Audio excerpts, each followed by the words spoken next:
Still get that little charge every time you click that button. It says on, and you know you're broadcasting live to the incredible Tier 1 audience out here in San Diego.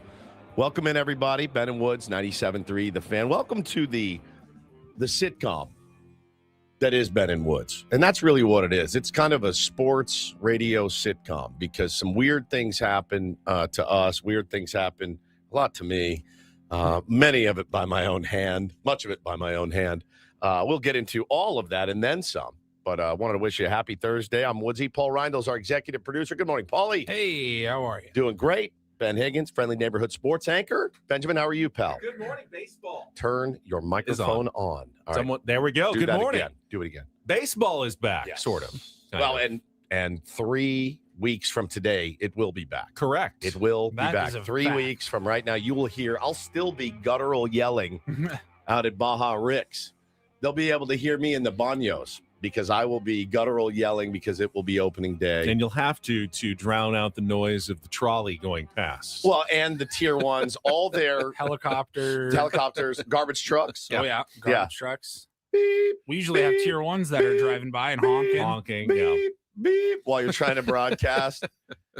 It gives it there's a lot of flavor down there, right? That morning. You got guys, walking by blasting cigs, like the whole thing. I mean, we usually start drinking fairly early on that show. It's fun, man. It's a fun day. And opening day does await 3 weeks from today, and I am very excited. But a lot of exciting things going on in the Ben and Woods sitcom. And Paulie, it's a question I had for you driving in this morning. Mm-hmm. You know how like in if you watch Curb Your Enthusiasm, right? They'll do like the name of the episode, and the name of the episode is The Hand or whatever, or Right.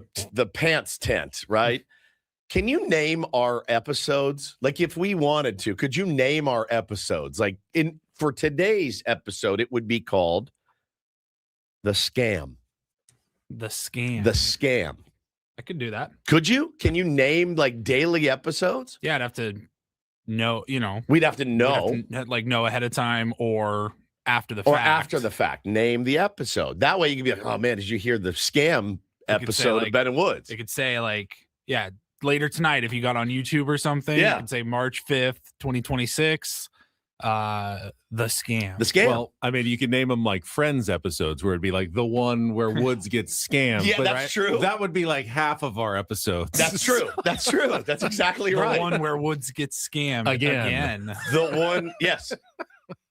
The one where Woods can't use a computer. The one where Woods doesn't know how to use his credit card. The one where Woods doesn't know what a deductible is. For Right. instance, All yesterday of these. was flat tire. Yesterday was the flat tire. That's exactly right. So I thought it would be fun. We could just name every episode like a sitcom. And then you got, as listeners, you could go back and be like, oh, I love that flat tire episode or whatever. But I'll get into that story in a moment. But wanted to shout out our friends down at SD Brewing Company, where that's where we went for our meeting yesterday. I had our boss, Adam, in one of the bigger tizzies that he's ever been in. As I was leaving yesterday, he goes, well, good luck in your meeting to go plan your future. And I looked at him and I go, okay, thank you.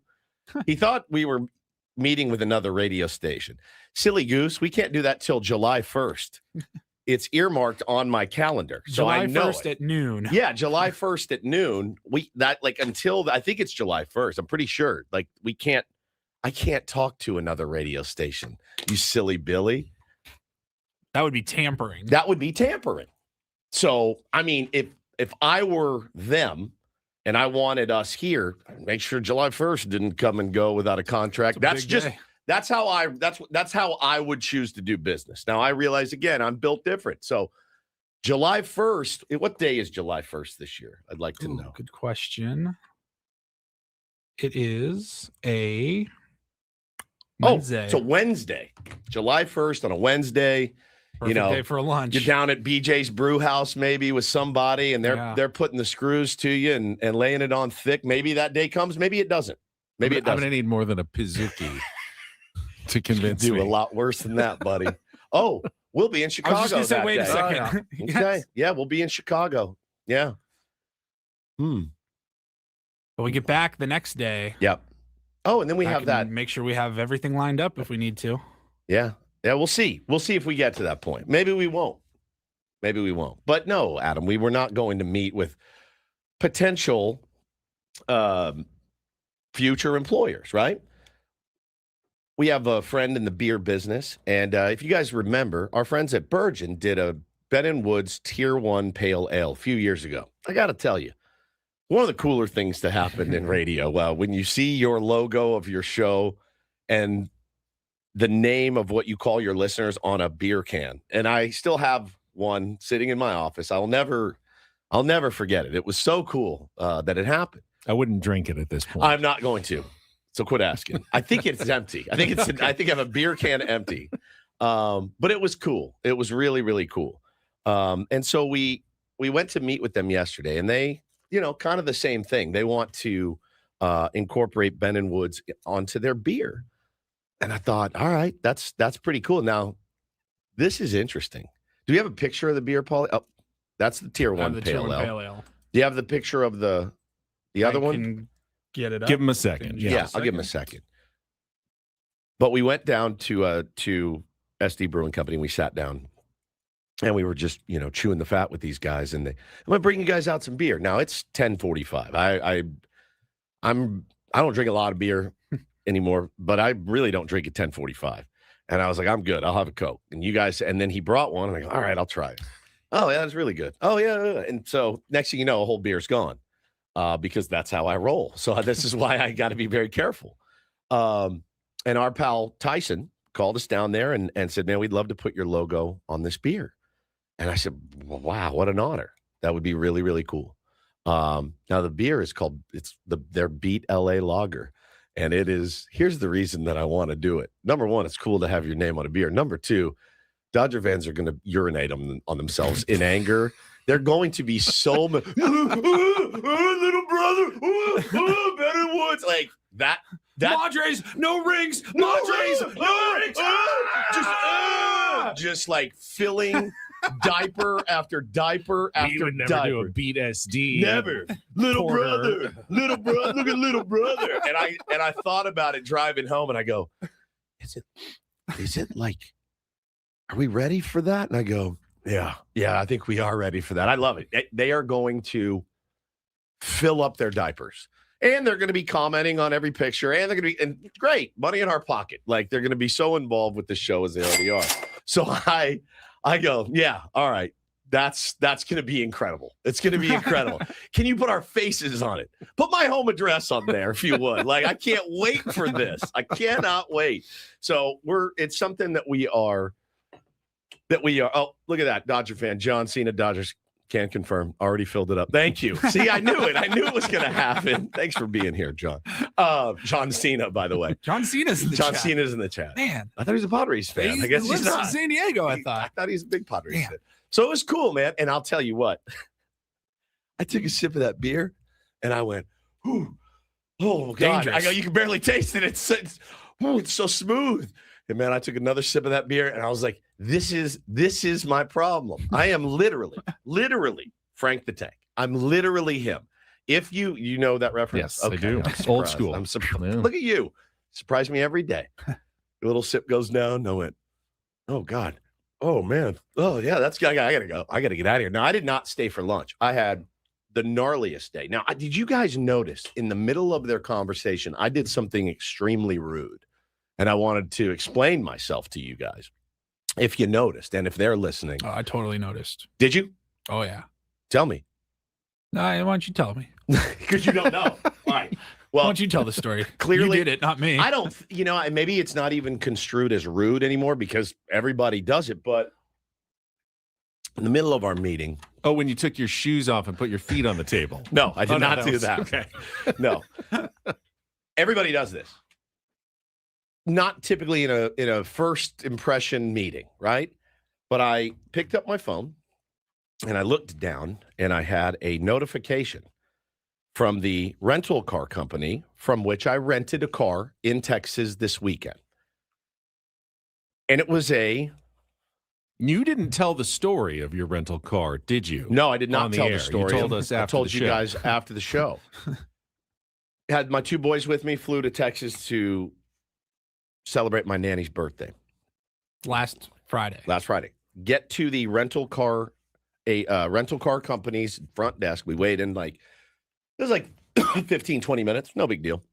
You're tired, a long flight, got up at 4 a.m. to go. No big deal, but we're going to get the car. We got an hour and a half drive, hour 45. So you're ready to go. I get up to the thing and I go, yep, checking in, Stephen Woods. Here's my booking number. And I don't have you. I go, I have a receipt, like a booking number. It's right here. I booked through Travelocity for a rental car. Here it is, right here. I'm at the right counter. Yeah, let me put that in. Yeah, you actually booked this for March 27th.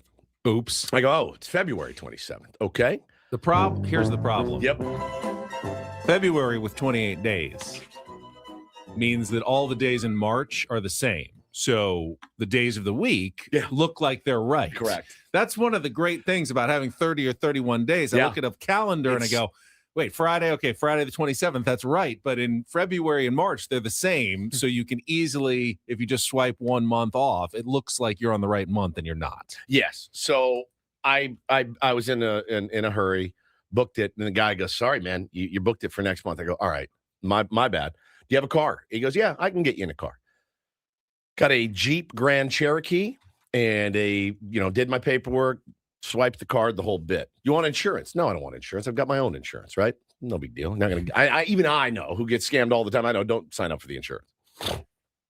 So I go on my trip. I want to make this very clear. I left the rental car company in DFW Airport.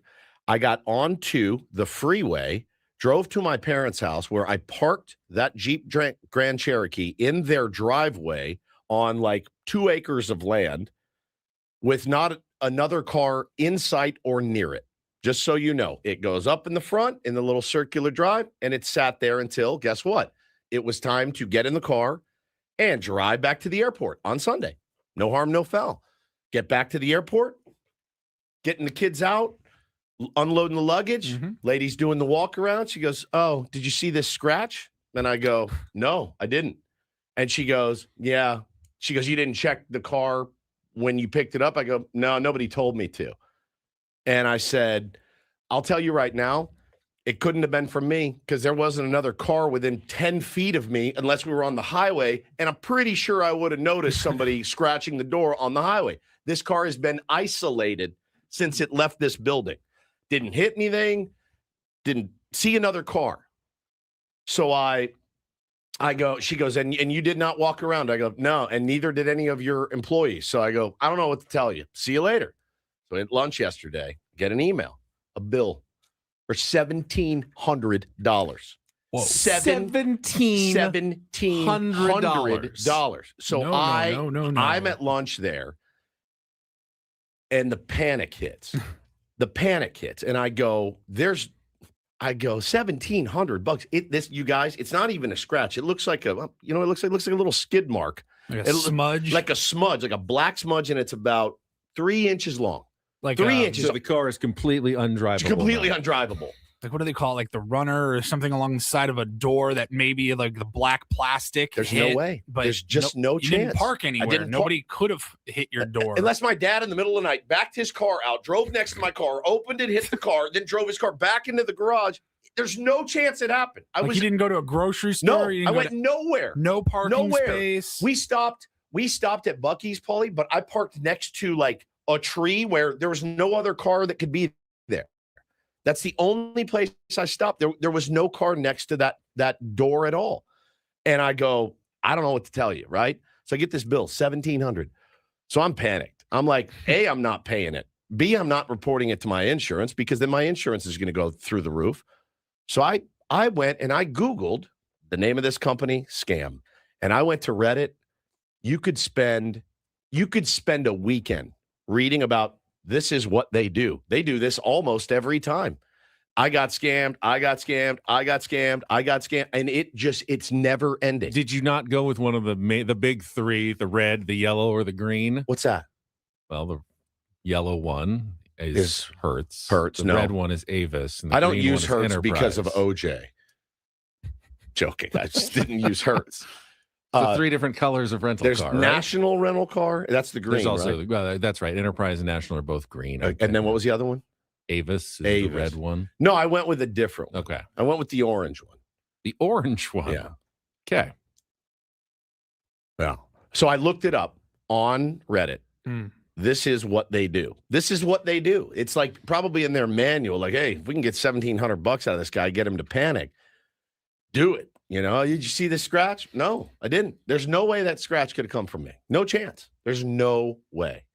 And so I'm like, all right, well, you guys are about to get the gnarliest, strongly worded email that me and my wife can sit down and create. You're not going to get it. You're going to get it over my dead body. Just so you guys know out there. Yeah, you guys got it in the chat. You guys are nailing it. It's not 7th. It's not 5th. It's somewhere in the middle of 5th and 7th. Okay? So do yourself a favor today and go Google it in Reddit. You will die. I was by my kitchen sink yesterday when I was reading the scams. I was by my kitchen sink, Ben. The water's running, and I'm standing there just reading like scam after scam after scam after scam. And I go, you got to be kidding me. So listen. Now, you shouldn't have to be told as an adult. So that's what I was wrestling with over and over. The rental car before you take it out of the garage. They used to give you a form to walk around. No, they did. Yeah. This guy goes, you're in 390. Here's your car. Have a ball, right? Obviously, a company that loves doing this, they're not going to check the car because if maybe this guy didn't see the scratch. He certainly didn't walk his ass back 100 yards to tell me there was a scratch. I was livid. So in the middle of our lunch, I'm reading this email, this bill for $1,700, and I'm like, oh God, I'm panicked. But once I read it, man, yeah, like JZAZ.com said, that is their job to walk you through the pre-inspection before you drive away. Of course, I've been beating myself up going, yeah, you should have done a walker. I rent cars so rarely that I didn't like, and plus that doesn't always happen. If you're like an elite member, sometimes you can just pick any car in the row and just go. And just go. You don't have I'm not an elite member. You don't have an employee with you checking it as you leave. Everyone's on Reddit right now looking at the scams. Guys, it's crazy. It's crazy. So you can take me to small. You will never see one red cent from me. If you negotiate this thing down to $1, I'm not paying it. I didn't do it. You guys know me. If I scratch that door, I'm stroking that $1,700 check, man. Seriously, I'm stroking the $1,700 check. If I did it, or if Taylor did it, or Bo did it, I will take responsibility. But I said, lady, I didn't do it. And there's no way it could have happened on my watch. There's no chance. So it is, it made me sweat. I had the flat tire yesterday and then getting that bill. Dude, I'm reading some of these other. It's crazy, isn't it? Received a $1,400 charge today, 3 months after my rental crazy. car. It's crazy. They sent me a $400 tire damage bill randomly. Nuts. Only me. Not only me, actually. Me and a bunch of other people. But yeah, it's not happening, dude. It's not. You're not getting $1,700 from me. Call the Better Business Bureau and lodge a complaint. It's crazy. I'm going nuts. I'm going to go nuts on this thing. But that you have that thing like, Ben, will you do a story on the local news? Yes, do it. This? Local man scammed by rental car company again. So that was my day yesterday, and then of course we had Little League.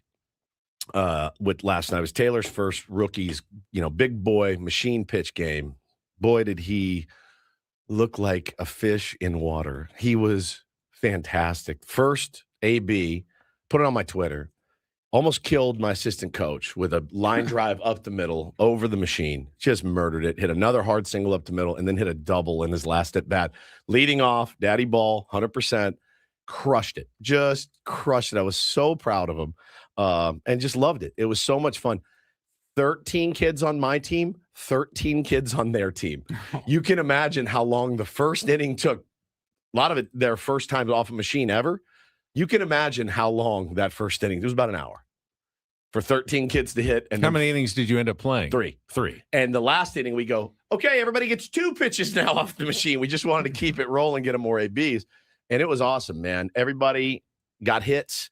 Didn't make a lot of plays, Didn't make a lot of plays yesterday. Looked a little bit lost defensively. So we'll get back in the lab on the defense. But the offense for these little dudes that have never hit off a machine before, I was so impressed and so proud of them. It was amazing. Taylor takes a good hack. He takes a swing. He's been playing with his brother since, he was a little kid. They play baseball every night together, and he just, bam, there it is. That's the double down the line. And look at him go for 2. I was so proud of him, dude. It was amazing. It was amazing. It was so fun. Long, though. It was a long day. Yeah, I'm sure. Long day. Yeah, you were telling me how you had to carry the pitching machine like 300 yards. Things are not small. They had a wagon, but they moved us back to field 4, and they're like, hey, no problem. The pitching machine's on field 3. We have a wagon for you. So I'm lugging this machine back, and then I had to take it apart and put it back. It was a long day, but it was one of those extremely worthwhile evenings for us. Again, Rockwellian, I think. One last note about our God, lunch. that uniform is clean. How clean is that unit? God, Look at that, good. dude. Looks good. The yellow with the big A's and the Kelly green. So good. So you had to go because of your tire, and you didn't stay. Paulie and I stayed and had delicious lunch at San Diego Brewing Company. I had a Cobb salad wrap, and it was delicious. It had some crispy bacon in it, and we started talking about your dislike of bacon smell. Oh, you guys started talking the about people we were dining with brought it up. They're like, that's insane to me. Insane, I don't understand. Like, totally insane behavior. No one can believe that you really don't like the smell of bacon cooking. I had people texting me about it yesterday. People thought I was doing a bit, like just for get my wife on the phone. She will tell you he turned. But you will eat it and enjoy it. It's so overpowering to me. The smell in my house, and it lingers. It lingers for hours. I even have I've told her, please cook it when I'm out of the house. So when I leave at 4 o'clock in the morning, if you want to make the kids bacon, make it then. When I come back at 11 or 12 and I still smell it, it still makes me sick. I don't like that smell. It's so overpowering to me, but I do love the taste. And I'll eat a BLT right now so fast to make your head spin. I just don't cook it around. My brain can't compute. Gator's with me. He says it smells awful. It stays all day. I'm with you. My brain cannot compute eating something. I know. If something doesn't smell good to me, I'm not eating it. Correct. Because it's not going to taste good. What about to broccoli me though? You eat broccoli. Broccoli smells like broccoli doesn't smell that. I don't hate the smell of broccoli.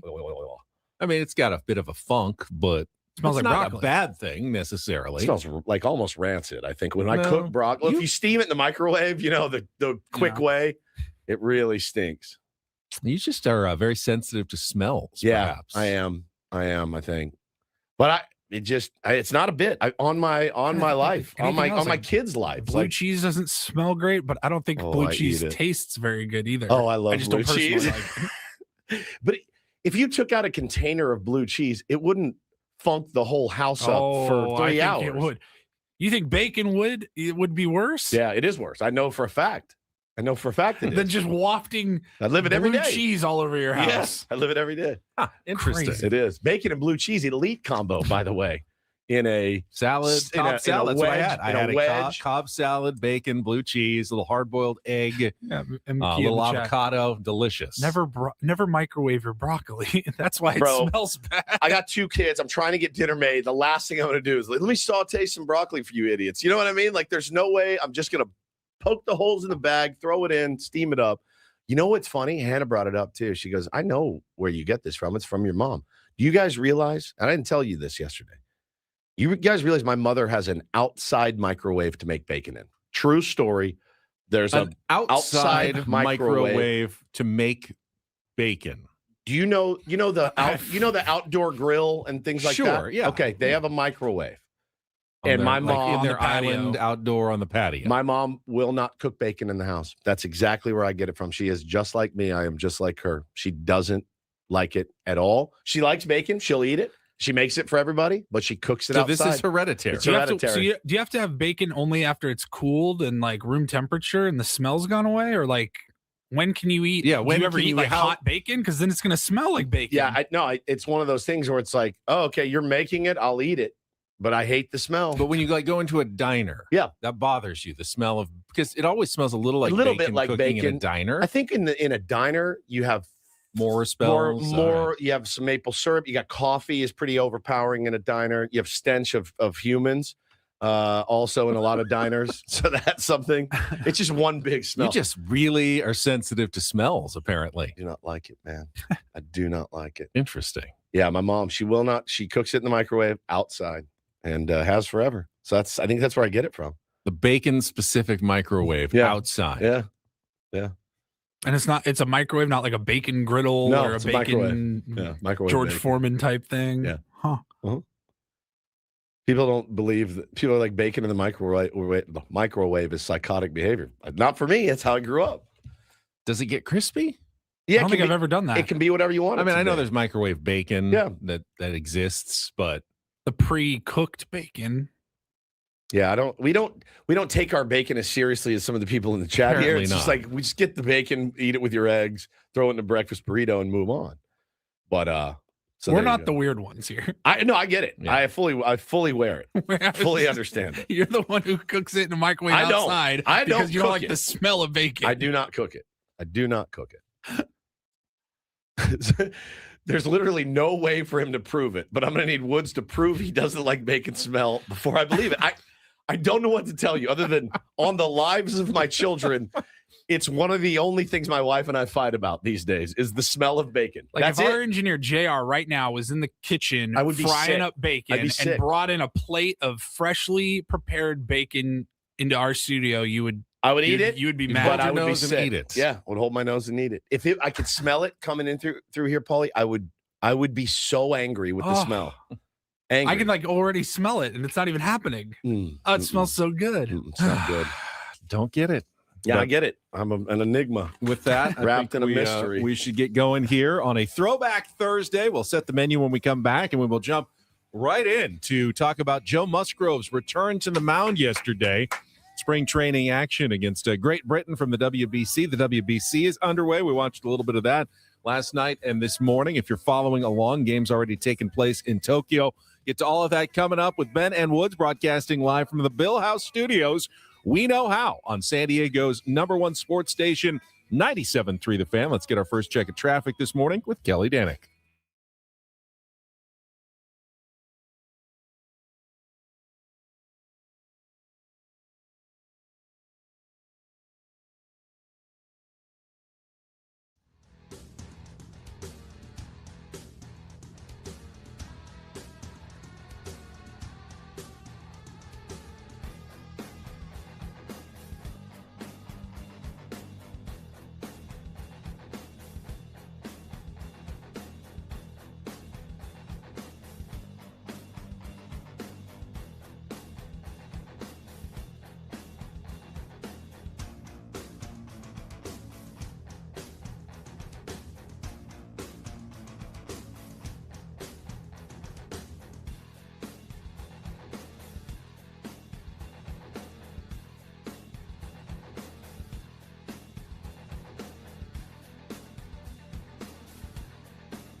He just, oh, here, I'll show you a little. Just a little. Please don't. Just a little bit. What hurts on you? Nothing at all. A little bit. Not that now. So let's say whatever you're about to touch is the only thing. Let's say It's gonna hurt. Right? All right, yeah. Okay. Pretend your knee hurts. Pretend your knee. It's going to in a second. Right here. That is not pleasant. Hey, player, this is all yours. This room with this view. This speakeasy with this cocktail. Hey, could you make that too? This spa with this. Ah. And this pool on this roof. This is all for you. The all-new Hamul Casino Resort, now open.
He just, oh, here, I'll show you a little. Just a little. Please don't. Just a little bit. What hurts on you? Nothing at all. A little bit. Not that now. So let's say whatever you're about to touch is the only thing. Let's say It's gonna hurt. Right? All right, yeah. Okay. Pretend your knee hurts. Pretend your knee. It's going to in a second. Right here.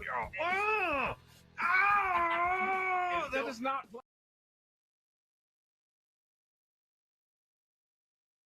Congratulations to Australia and to team. Who won the other game? That was Korea.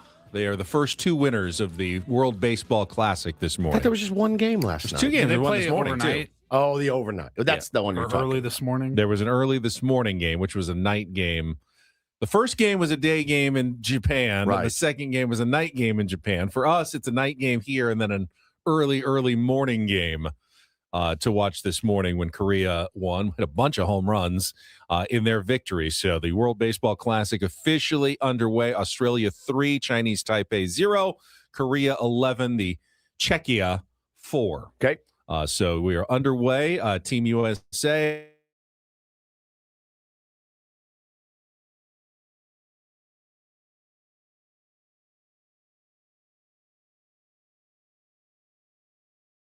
For Team Australia, it's so cool. Travis Bazzano, who plays for the Guardians, I believe, had a good night as well. But yeah, Alex Wells was the guy that started for Australia, and I'm unfamiliar with him. I don't know what he does, but went 3 scoreless, struck out 6. He was really good. 3 no-hit innings. Yeah, he was dominant. Now, are you facing the best lineup in the world for Chinese Taipei? Of course not. But someone's going to advance on to the quarterfinals from that pool in Tokyo and then get to face one of the big boys, likely Japan, Dominican Republic, or Team USA as they get now to the later stages of the tournament. So it is underway. It is, quote unquote, real baseball, competitive baseball. The results do matter in these games. But let's talk about Joe Musgrove. Well, we'll let you know what's coming up on the show first. We will be chatting with a friend we haven't talked to in a while in our next hour from Peoria, Arizona, when AJ Cassavell from Padres.com, MLB beat writer, is going to be with us. Just get a different perspective on what's going on in spring training. Obviously, we get Sam Levit and his stories every single day. He's doing a fantastic job, but we all thought, man, it's been a long time since we've talked to AJ. Love AJ. Covers the team intently, and we just felt like let's see what he's been up to, stories that he's been working on, and his observations in the San Diego Padres. So that'll happen at 7:35, and then in our 9 o'clock hour, Sam Levit will join us with an update on what Craig Stammen has to say as the Padres continue on with their Cactus League schedule later today against the Seattle Mariners.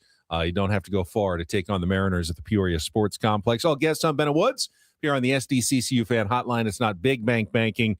It is better. Have our usual features. It is a Throwback Thursday, so we'll play real or fake, and Paulie will bring out a Throwback Thursday clip coming up in our second hour as well. But let's start with is that the Throwback Thursday clip? It's a tease. Teaser for the Throwback Thursday Hey, clip. Is there anything better than an audio tease in radio? I mean, our consultant, if we had one, would be elated with that audio tease. Joe yesterday facing Team Great Britain kind of had an up and down first performance in that he had to get up and down a lot because he went out for the first inning, didn't make it through the first inning. Yeah. They took him out. He gave up, I think, a walk and 3 singles and a run, and then went back out for the second inning and then came back out again for the third inning. He was pretty okay. Do we have the sound of Joe Musgrove, if you want to find that, talking about his performance afterwards? But yeah, he got 3 strikeouts, wasn't completely obviously sharp and locked in, but at the same time, the velocity was what you'd want it to be. I think he was hovering around 94, 95, Yep. which was where he was, Oh, it was up a little bit. even up from the end, Yep. But that's good Joe Musgrove territory. But clearly, a little rust in terms of the competition and being out there on the mound. So here's what Joe had to say after his performance against Great Britain. Pitch count, 3 innings. Getting to feel the pitch clock a little bit. Felt fast for me today a little bit. Overall, good step forward. I was able to get the 3 innings in outside of that long first. I like the shapes of my stuff. Just, command-wise, a little bit off from where I need to be. But overall, pretty good. That seems fairly typical for a long layoff and for a long layoff from this. Did you expect a lot of today's issues or? I don't know that I expected some of the command issues, but, the pitch clock for sure, the tempo, the pace, those kind of things for sure expected that to be a little bit different or a little bit distracting, I guess. I've been working at a very casual pace for the last, couple months. So overall felt pretty good though. My stuff felt good. I think I used some pitches in spots that I typically won't, but just for the sake of a spring training game, trying to see how it plays. I think a little unhappy with the curveball execution. A lot of balls, just put myself in some bad counts in that first inning, but I felt pretty good. Yeah. How did it feel just to be competing on the mound in a game setting again? Yeah, it felt good. I mean, it didn't feel like anything crazy. To me, this is like another step. I think getting in a big league game and facing big league hitters in a big stadium, night game, things like that will be another adjustment. But for me, this was just, I'm still kind of checking boxes and building up. So I'm not putting too much, value into how I do in these outings and whatnot. It's just kind of reminding myself of what the big league flow is like and kind of getting familiar with things again. Has the progression really felt like a normal spring to you, knowing that you kind of built up in a normal way in the offseason? I know you're into games maybe a little bit later, but yeah, I mean, it's felt a little bit fast, I guess, in a sense where like for the last year, it's pretty much just been at my pace and as we need to go. And now we're on 5-day, 6-day. I have the ability obviously to stretch that out more, but trying to stay as close to a regular schedule as I can, test myself a little bit, see where I'm at, also show them I'm feeling good and ready. But yeah, just a little bit faster pace as far as like throw a game, get on the mound for a pin, get back in the game, throw a pin, back in the game. So learning a little bit as I go here, figuring out my body. That is Joe Musgrove after his, technically 2-inning performance, but as he said, he was out there for 3 innings and 60 pitches, stretching out in his first spring training start. Yeah, the curveball, he wasn't landing. I think he only landed 2 of 12 curveballs for strikes. That's one of, Joe's more effective pitches is getting ahead with the curveball strike that a lot of guys just don't swing at. So if he's not landing that, as he mentioned, gotten some bad counts. Bad counts, yeah. Let the opposing hitters be a little more aggressive and put the ball in play. A couple of them found holes, so he ended up giving up some hits. But again, I think nothing really but positive to take from Joe Musgrove's effort yesterday. Yeah, and again, today is really the most important day. Wakes up, how does he feel after throwing 60 pitches? I guess I never even took it into consideration that as you're rehabbing and you're throwing on the backfields and your pitching coach is there and your assistant pitching coach is there and they're watching you and you're looking at TrackMan or Hawkeye or whatever and you're going, okay, all right, let me reset here and throw another heater, right? There's no pitch clock on you out there. You're working at your own pace. And then you get in the game and it's like, oh my God. You're already fired up to get back. And you're like, I gotta remember what it feels like to throw these pitches every 15 seconds or whatever. And I gotta remember how to land my curveball in 15 seconds, like all that stuff. He talked about the pitch clock and I started wondering, I'm like, wait, when did the pitch clock go into effect? Was it last year or 2 years ago? No, it's been 2 years. He's done it. He's done it. It's just been forever. And then you're rehabbing, right? Like you're not going to be like, all right, let's go. Let's crank this out. Like you're at your own pace. You're going very patiently with the coaches, probably discussing each pitch and, how did that one feel? How did that one feel? So, yeah, getting out there was definitely a bit of an adjustment for Joe. Yeah. But, he should have time to make, 4 or 5 more appearances in spring before hopefully being ready to face the Tigers sometime in that opening series at Petco Park, as we said, 3 weeks away from opening day. So, yeah, and the other highlight, obviously, is Randy Vasquez, who has 1,000% said, oh, I'll take your challenge and I'm going to run with your challenge. Ruben and Craig and everybody else came into the game in the 4th inning, had 1 hit over 4 innings, struck out 3, 5 ground outs, 2 pop fly outs, fastball velo hovering around 96 miles an hour. A Randy Vasquez breakout would be fantastic for this San Diego Padres team. And dare I say, almost necessary for the San Diego Padres team. He was a very reliable guy last year, taking the next step to become even more reliable, and taking those challenges that the coaching has given him and making the most of his opportunity as the 4.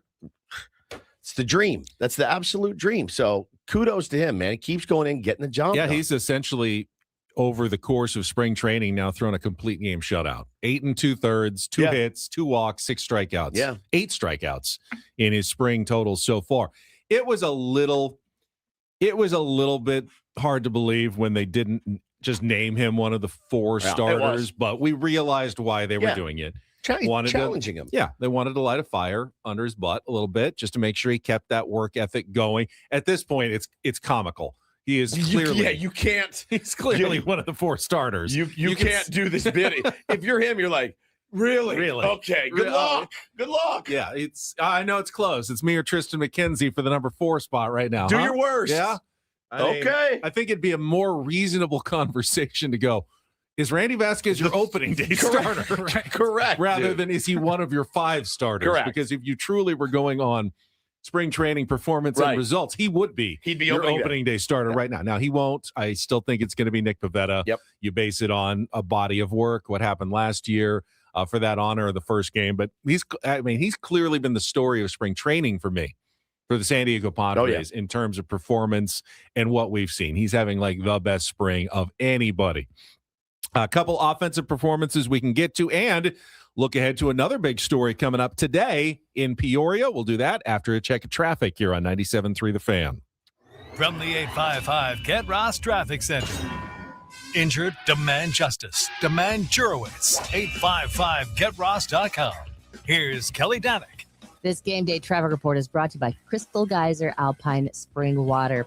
Well, no accidents to report, but things in the roadway that could potentially cause accidents. Yeah, northbound 5 at Pacific Highway, we have reports of some tire debris across lanes. Also on northbound 163 before Kearneyville Road, what looks like a fan or other small appliance in that right lane. Miramar Road on-ramp to northbound 15, some wood debris reported in lanes. Also stalled van partially blocking the transition northbound 67 at West 52. Oh, and a stalled car on the Friars Road exit off of northbound 15. What makes Crystal Geyser Alpine Spring Water different? They always bottle their Alpine Spring Water less than 1.5 miles from the spring source. And all of their bottles are made with 50% recycled plastic from their own recycling plants. Crystal Geyser, bottled at the spring source. I'm Kelly Danick with Ben and Woods, San Diego's #1 sports station, 97.3 The Fan. There were no regulars in the Padres lineup yesterday against Team Great Britain. In fact, Great Britain didn't even have enough pitchers, so the first pitcher they faced was actually a Padres minor leaguer that was wearing a Padres uniform in the game. Funny. They didn't have enough pitchers, so it's like an adult league game. Like, borrow one of ours. Can you play right for us? Yeah, I'll get out there for you. A couple of guys who stand out. Romeo Sanabria continues to swing the bat pretty well in spring training. He may have a chance at some point in the year to get up to the major league level. I don't know, depending on injuries and what else happens. I don't think he's going to break camp, obviously, with the team, but, he's a more advanced level prospect minor leaguer. Samad Taylor, I didn't realize until yesterday, has actually been in the big leagues. I didn't realize that either. Before. 16 big league plate appearances. Yeah, not a lot, but he has made it to the show and can play all 3 outfield spots and is having a pretty good spring as well. Again, I don't think there's a spot for him on the opening day roster, but that's a little depth in the outfield and someone who at least has had a taste of the big leagues before and is having a pretty good spring training. So someone that could be nice to stash down at AAA if you ever need to call someone up. And then we saw Ethan Salas make his first start. Did not get any hits, 0 for 2. Put the ball in play, but did not get a hit. Did get to catch Joe Musgrove, and good to see him back there after missing all of last season, getting some more work in spring training with the Padres. I mean, again, you talk about what does it look like to the let's call we have untrained eyes as it pertains to the finer points of catching in the big leagues. I would never get on these airwaves and tell you, now that's but you look at him and you go, you look like a big league catcher back there, straight up. And not that a lot of guys don't look that way, but there's something about the way that he carries himself back there. And from everything I've heard from our pals at Mad Friars and guys that have covered him extensively, he has taken on, Ben, more of a servant-like attitude as a catcher, right? You kind of have to have that, I'm here to serve you, Mr. Pitcher. You guys are the pitchers, and I'm here to serve you, make you comfortable. He's really taken that kind of challenge from the Padres and said, okay, yeah, I get it. And I actually saw something hanging when we were at fantasy camp, and it was like, took a picture of it. I wasn't going to post it because it's probably proprietary or whatever, but it wasn't anything groundbreaking, but they talked about servant-like attitude from our catching staff. And I liked that. And you can see that he has that in him. And that's what I've heard about him too. And I need you to have more of a servant-like attitude to me while we're here. Okay.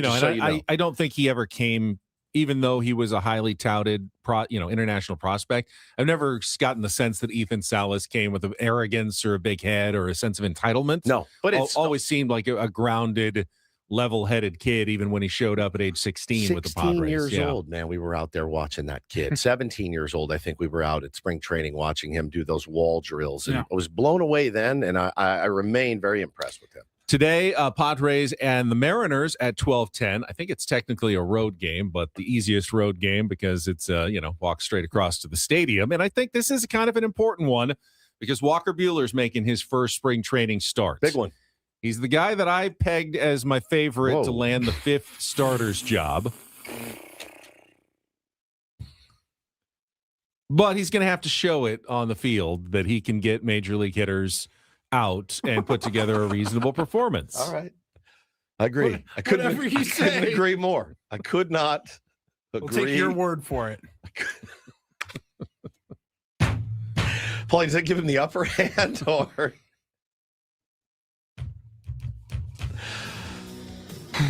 So I'm interested to see Walker Buehler today. Me too. What he has to offer. Me and you both. I bet you are. Shall we just get to the Throwback Thursday clip when we come back? I think so. I think that's probably for the best. I think we probably should. Article. Sound. Yes. System. God, this was 6 years ago. Come on. Coming up next. 4 years ago. Better Woods on 97.3 The Fan.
Before we get to our Throwback Thursday clip, it was 24 hours ago.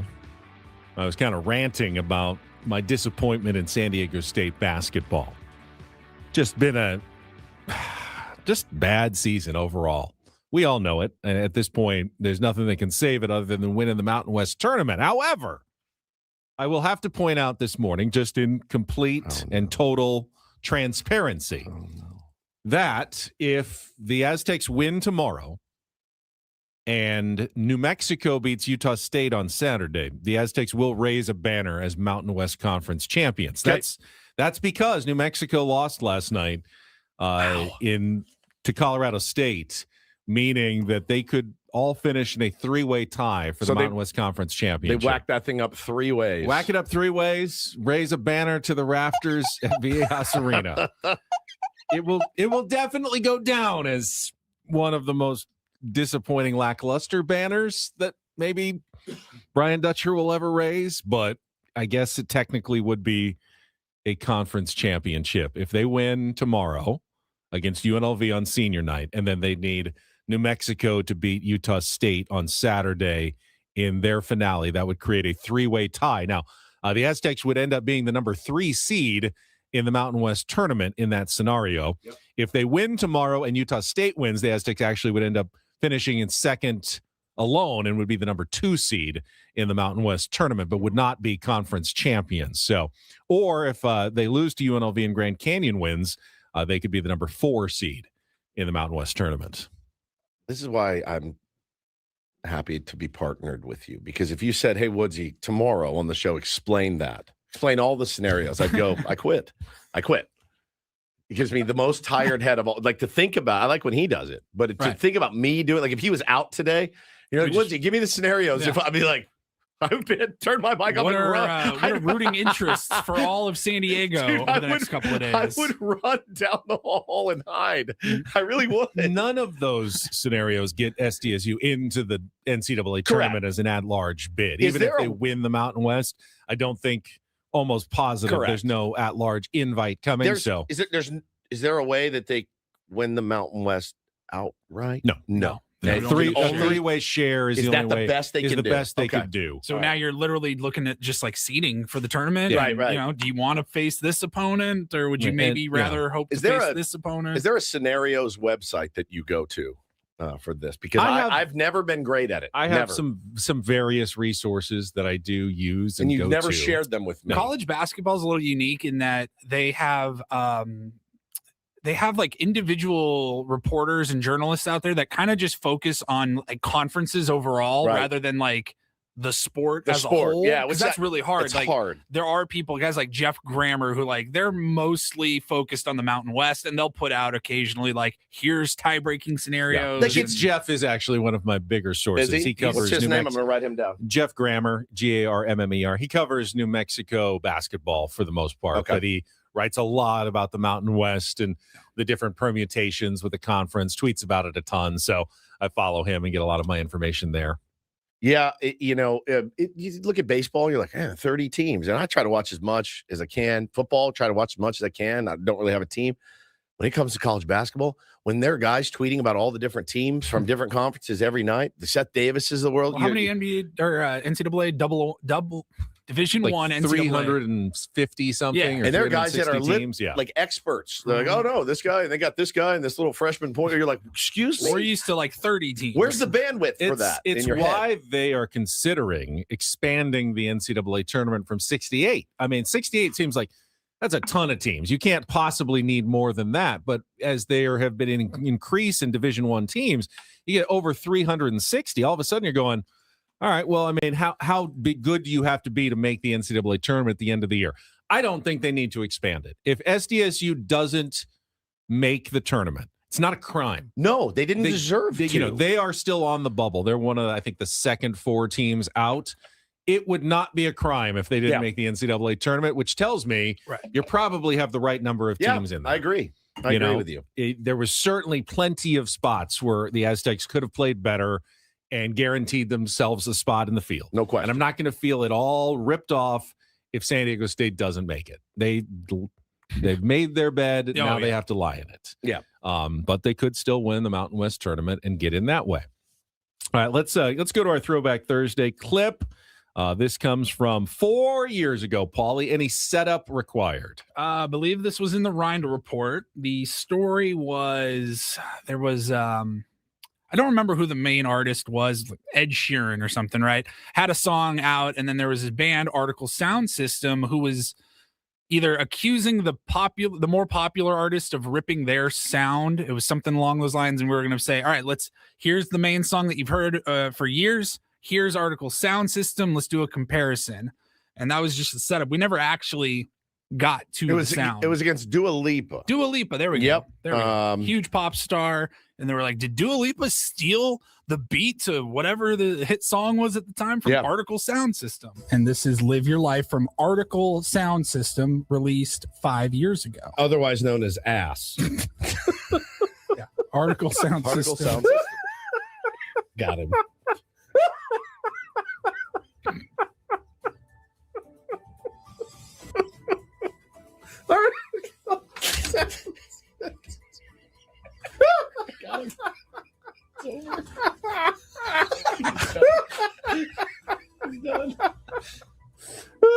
The drool. Oh, yeah. The headphones fell off. Yeah, the headphones fell off. He almost fell out onto the floor. Yeah. Is that in here? Yeah, it was in here. Got him. I love when I tickle him. We got him. Ladies and gentlemen, we got him. He's done, dude. This may be number one. My stomach hurts. This may be number one. Take a bow with He's you. done. He is absolutely done. I do not know what got you. I do. I know exactly what it was. I want to listen. You listen to I want to ass. listen. Go ahead. It's the fact that it's so plainly obvious. Yes. Right there. Right there. In capital letter. Yeah. Capital A, A, capital S, capital S. Yeah. Article Sound System. That's right. And I had seen the story. Polly was going to talk about it. And I just never saw it until you said it. And then it just all became so. And this is Live Your Life from clear. Article Sound System, released 5 years ago. Otherwise known as ass. Article Sound System. Then it makes sense in his head. It's like he has the initial, clicked. the warm-up laugh. Yeah. And then it like clicks even. Otherwise known as ass. Article Sound System. There. Now he's Got him. And and it all hit me as once. Like, did they do that on purpose? Yes. Why would they do that on purpose? That's so of funny. because of That is hilarious. Because the name made very little sense on its own. Like, what's an article sound system? Yeah, I don't know. It's with a K. Article. Kale. With a KL. I don't know what it meant. It was just another of those weird band names. And then you made it all make sense. in one comment. Yeah, it's like Purple says, like when your laugh goes into second gear. Yep. Yeah. So good. So good. It's And then as I started, it's third gear. As you start falling out of the chair and drooling. then the coughing is like drool. fourth gear. You're redlined at that point. You sound like a smoker, dude. We got him. Ladies and gentlemen, we got him. That is unbelievable. That laugh is very delightful. And I do love when I can get you to do that. I've done it a few times. Such a good throwback clip. It is a good one. Oh, A couple more baseball notes in the WBC. Still had a couple of tune-up games yesterday. The real thing starting in Tokyo. We talked about it earlier. The Dominican Republic played to a 4-4 tie against the Detroit Tigers in their second game. Fernando went 1 for 2 with a run scored.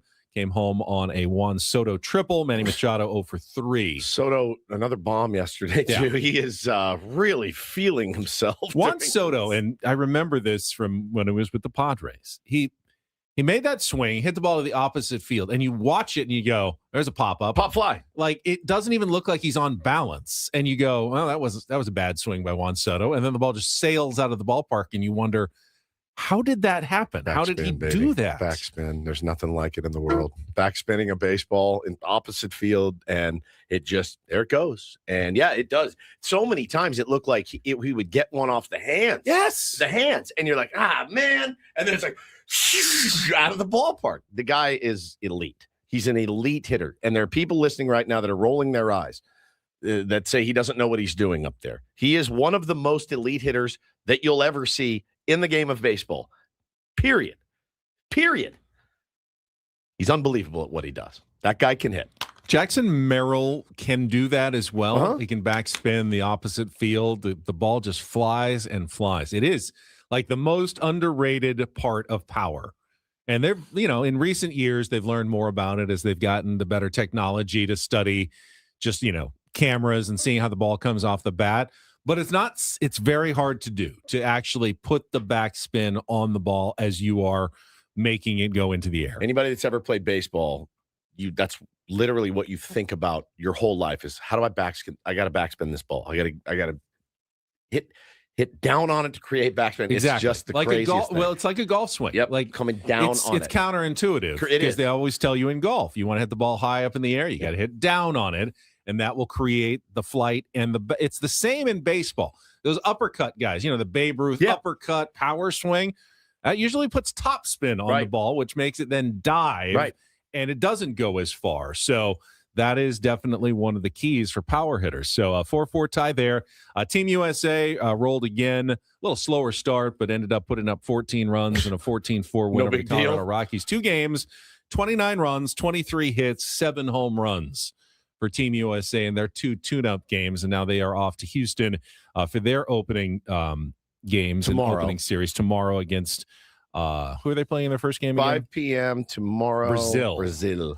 And then the Netherlands, Xander Bogaerts went 1 for 4 with 2 runs scored and an RBI in an 11-8 win over the Tampa Bay Rays in their tune-up game down in Florida. And the Dodgers beat Mexico 7-5. Yep, saw that.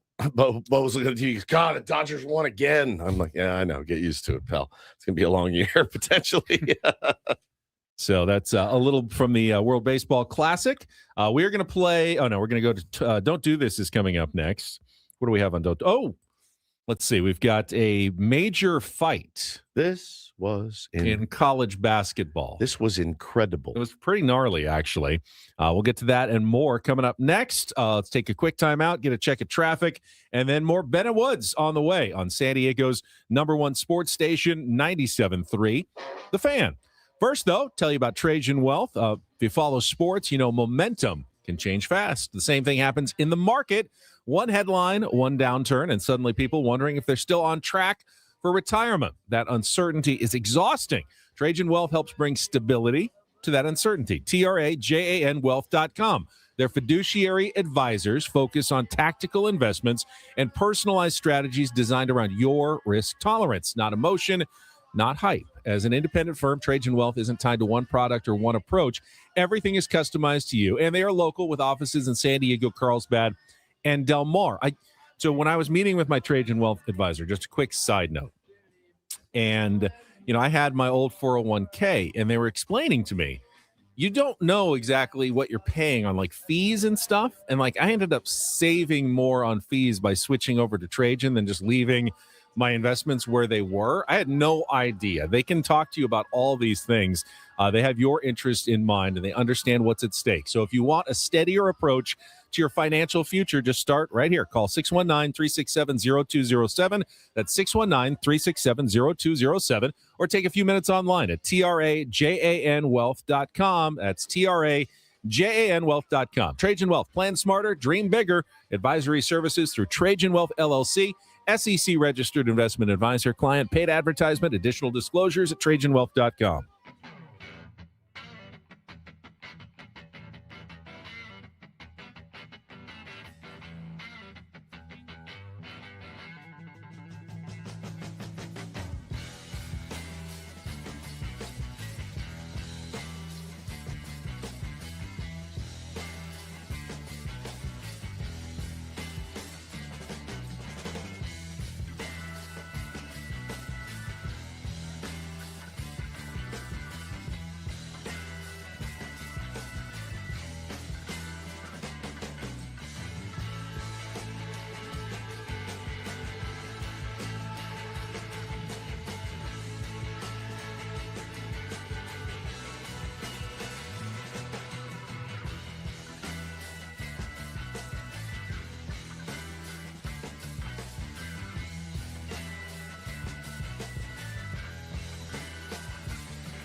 Hey, player, this is all yours. This room with this view. This speakeasy with this cocktail. Hey, could you make that too? The spa with this. Ah. And this pool on this roof. This is all for you. The all-new Hamul Casino Resort, now open.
Got our friend AJ Cassavell joining us from Peoria, Arizona, coming up at the bottom of the hour. So let's get right to Don't Do This. It is brought to you by Dixie Line Lumber and Home Centers, helping San Diego homeowners and contractors fix it, build it, and enjoy it.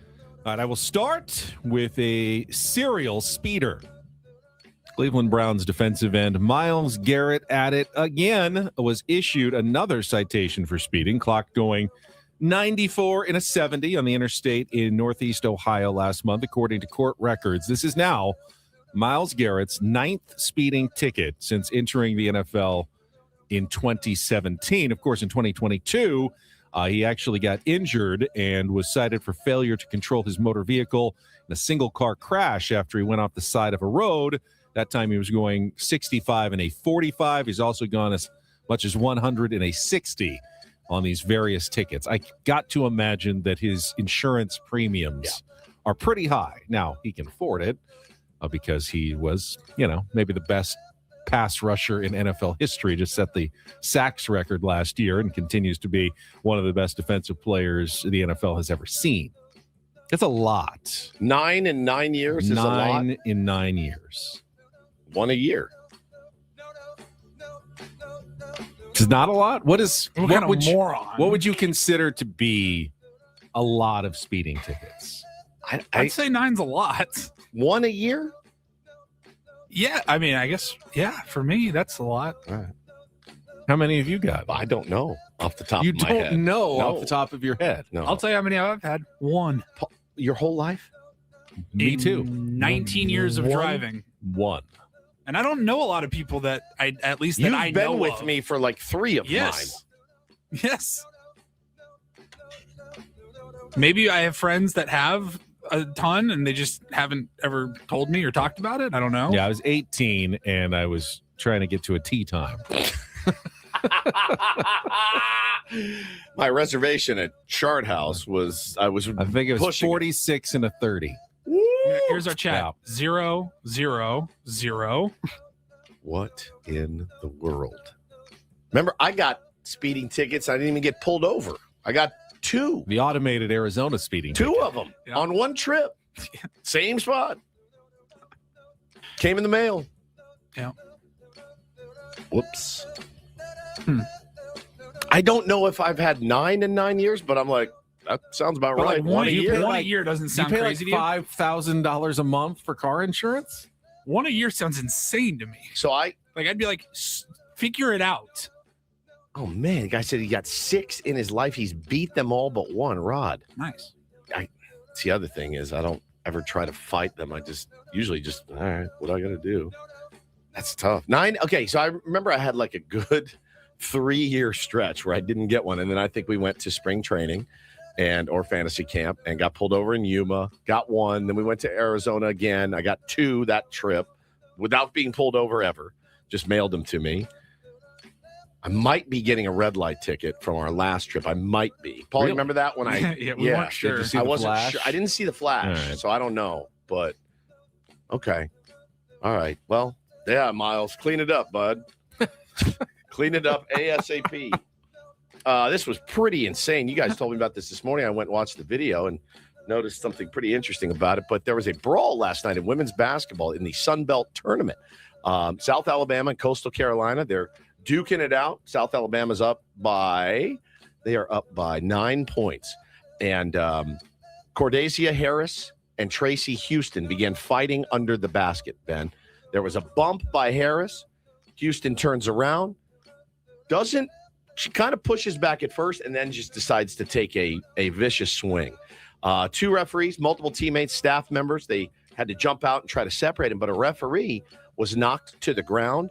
And she was hit in the head or Scary. neck area and laid on the ground on her back until order was restored. Multiple staff members ran out and attended to her. I couldn't They quite kicked tell out if she 8 got people. the elbow Elbow? on the like when you're trying to throw a punch and your elbow Yeah. reaches back and you didn't see someone behind you and Yeah. she got like maybe elbowed in the face or the head. But she was out. She was down for a while. Here's the audio. Oh, you want audio? Yeah. Let me pull that up. Paulie's going to pull the audio right now. We can wait. Paulie just put out a poll, too, about how many speeding tickets you've gotten in your lifetime. I voted 6+ because I've gotten more than 6. Is Rocky Long one of the choices? No. Rocky Long was not a choice. Why is there no audio coming out? I don't know. It's good audio, though. Does not want to play. All right. Well, that was great. So now you just take my word for it. There was a big brawl. The whole setup was for the audio. Yeah, that's all right. And it is not not play. Not play. Okay. It happens. All right, let's just move on to do this. Can you play that for us, Paulie? That one I can play. Thank DD you. Mega Doo-Doo. Congratulations to San Diego State softball player Faith Jordan threw a no-hitter last night against Long Beach State in a 13-0 5-inning win. Now, it's a run rule, so they stopped the game after 5 innings, which means a bit of a short no-hitter. Take it. But they count it. 5th one recorded in San Diego State women's softball history. And the Aztecs continue to be off to a pretty decent start. They had all those walk-off wins early, lost a few games, but this was a nice win and a no-hitter. You see some of those top softball players can be almost unhittable at times. So you definitely get more no-hitters in softball than you do in baseball, but still a pretty rare accomplishment. They've been playing for many years and just to have 5 of them ever. It's worth a tip of the cap and a do this. One of the players on our team, his sister is a softball pitcher. And so I had her pitch baseballs to our kids underhand, baseballs. She was barefooted and was just embarrassing these dudes. I mean, embarrassing these kids up there. It was a blast. I have so much respect for those pitchers, man. The rise ball is the one that really gets everybody. The changeup is Change-ups are nasty. are They're very just nasty. disgusting, dude. But I'm when so you're coming down fascinated and with it is actually going up. Yep. It seems impossible to hit that. It's unbelievable. Unbelievable. Because you're thinking, okay, gravity. I know how gravity works. Your mind kind of pictures the ball is going to come down a bit, but it doesn't. It's actually going up. It's not the illusion of going up like Major League Baseball pitchers.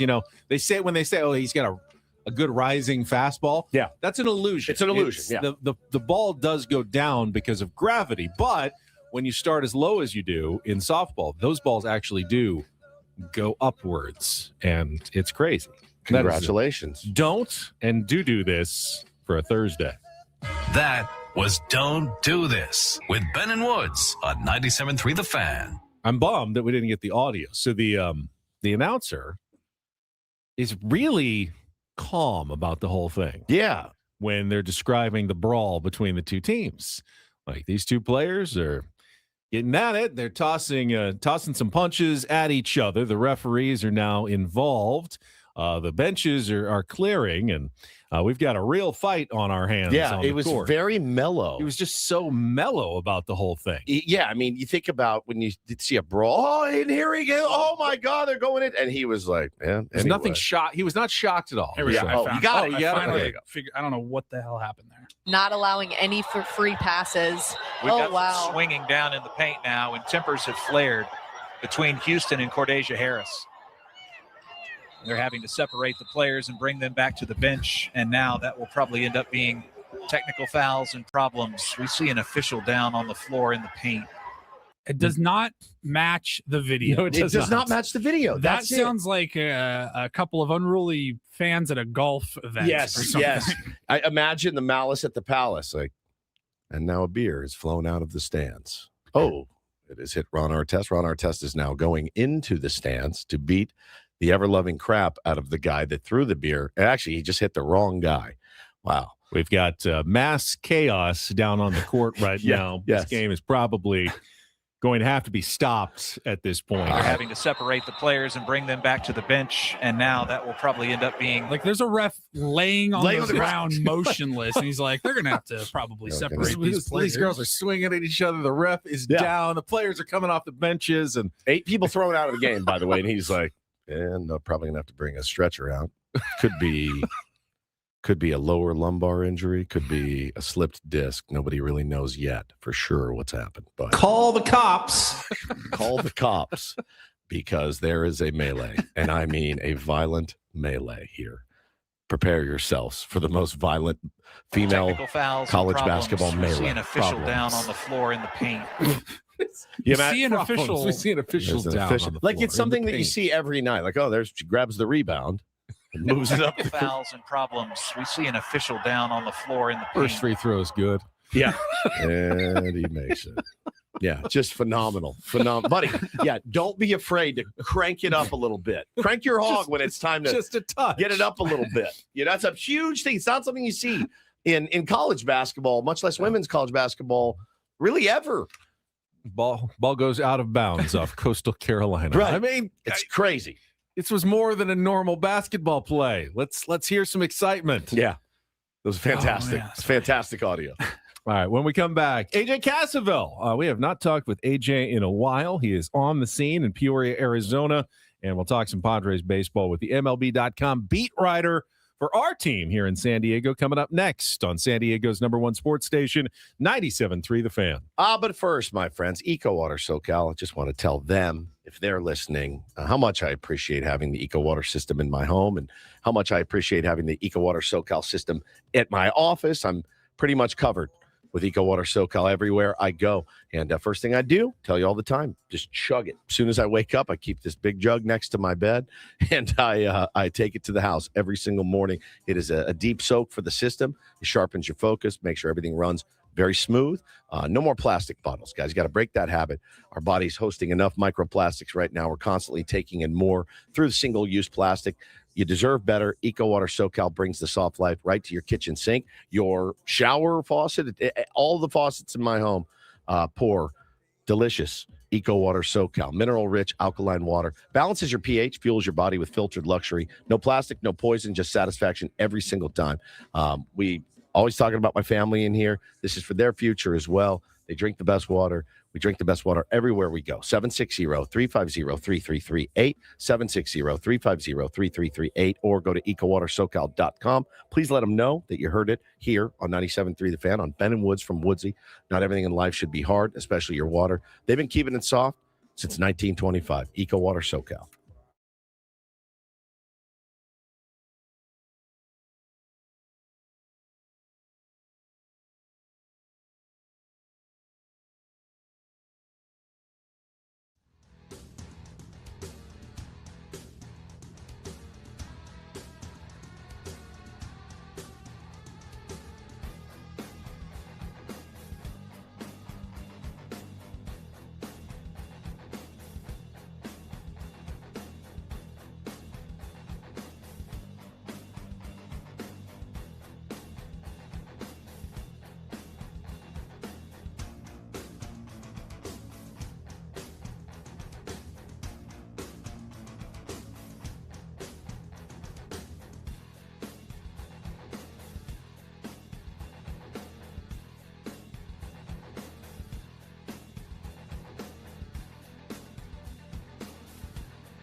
He just, here, I'll show you a little. Just a little. Please don't. Just a little bit. What hurts on you? Nothing at all. A little bit. Not that now. So let's say whatever you're about to touch is the only thing. Let's say It's gonna hurt. Right? All right, yeah. Okay. Pretend your knee hurts. Pretend your knee It's going to in a second. right here.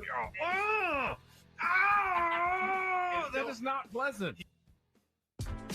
Hey, player, this is all yours. This room with this view. This speakeasy with this cocktail. Hey, could you make that too? The spa with this. Ah. And this pool on this roof. This is all for you. The all-new Hamul Casino Resort, now open.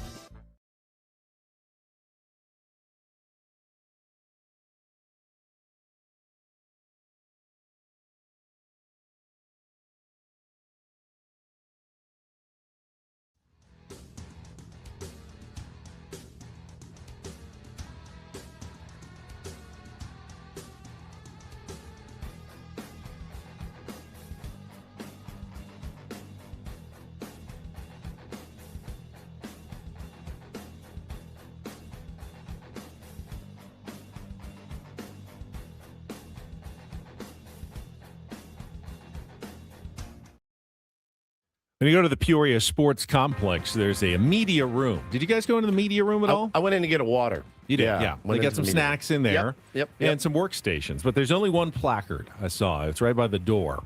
It says MLB AJ. Wow. Just says AJ right there. The only one with the placard. Yeah, AJ Cassavell was not in Peoria while we were there. Probably by design 2 on weeks his part. ago. Yeah. But I sat right next to his placard when I was doing my work for TV that day, a couple hours. So he's got his spot, and it's been a long time, and we are welcoming him back to the show right now on our SDCCU fan hotline. AJ Cassavell from MLB.com covering the San Diego Padres. Hello, AJ. Hi, guys. I'm pretty sure I was basically home the exact time over the exact days that you were out here.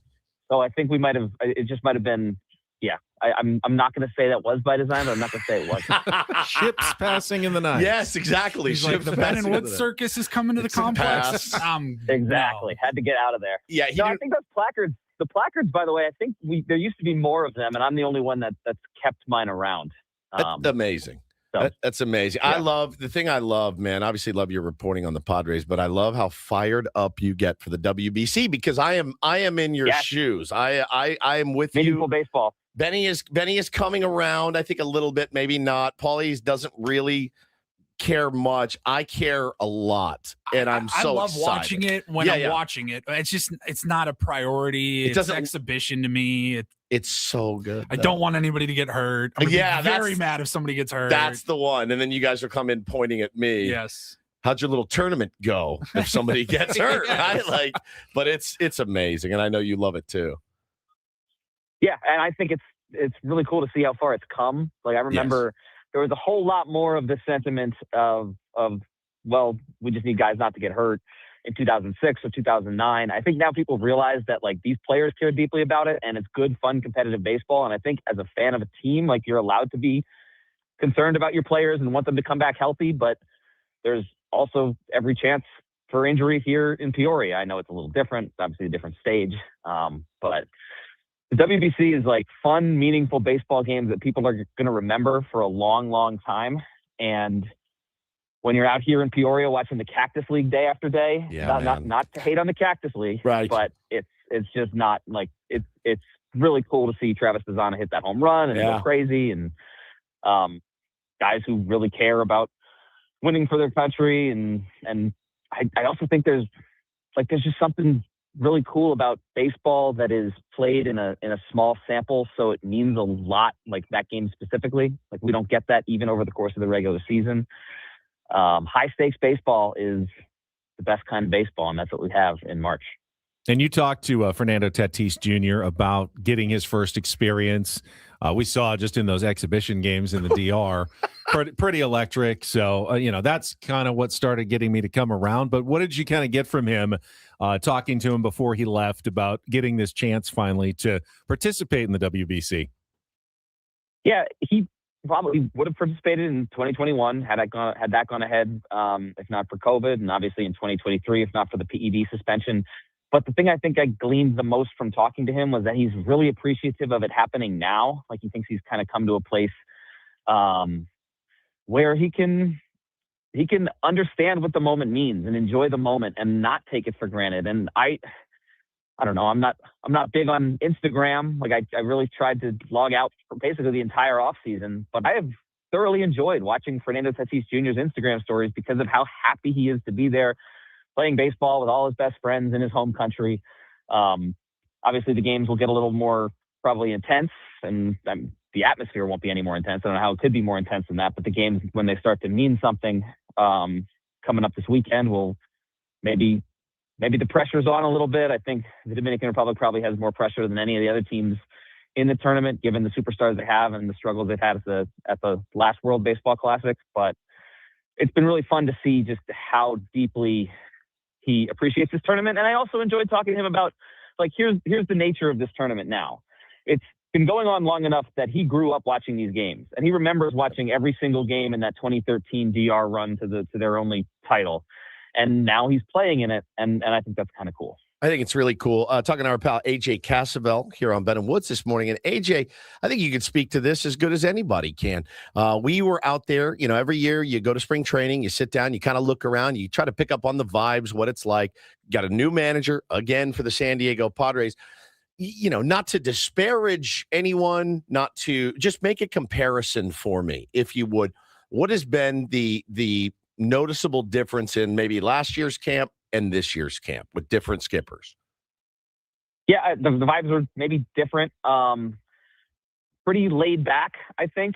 We'll see like what the benefits are of what Craig Stammen's managerial style is, but I don't think he's rah trying to like lead guys on the backfield through all sorts of different like drills. Like he kind of has a coaching staff in place that does that, and he is I don't know. He's been a player before. He trusts his players to get that stuff done. This is a pretty veteran-laden team, so I'm not sure if Craig Stammen were taking over a team at a different spot in his competitive cycle, if he would run camp any differently. I'm sure he would. But there seems to be a lot of trust in the players to just go about things the way they should go about them.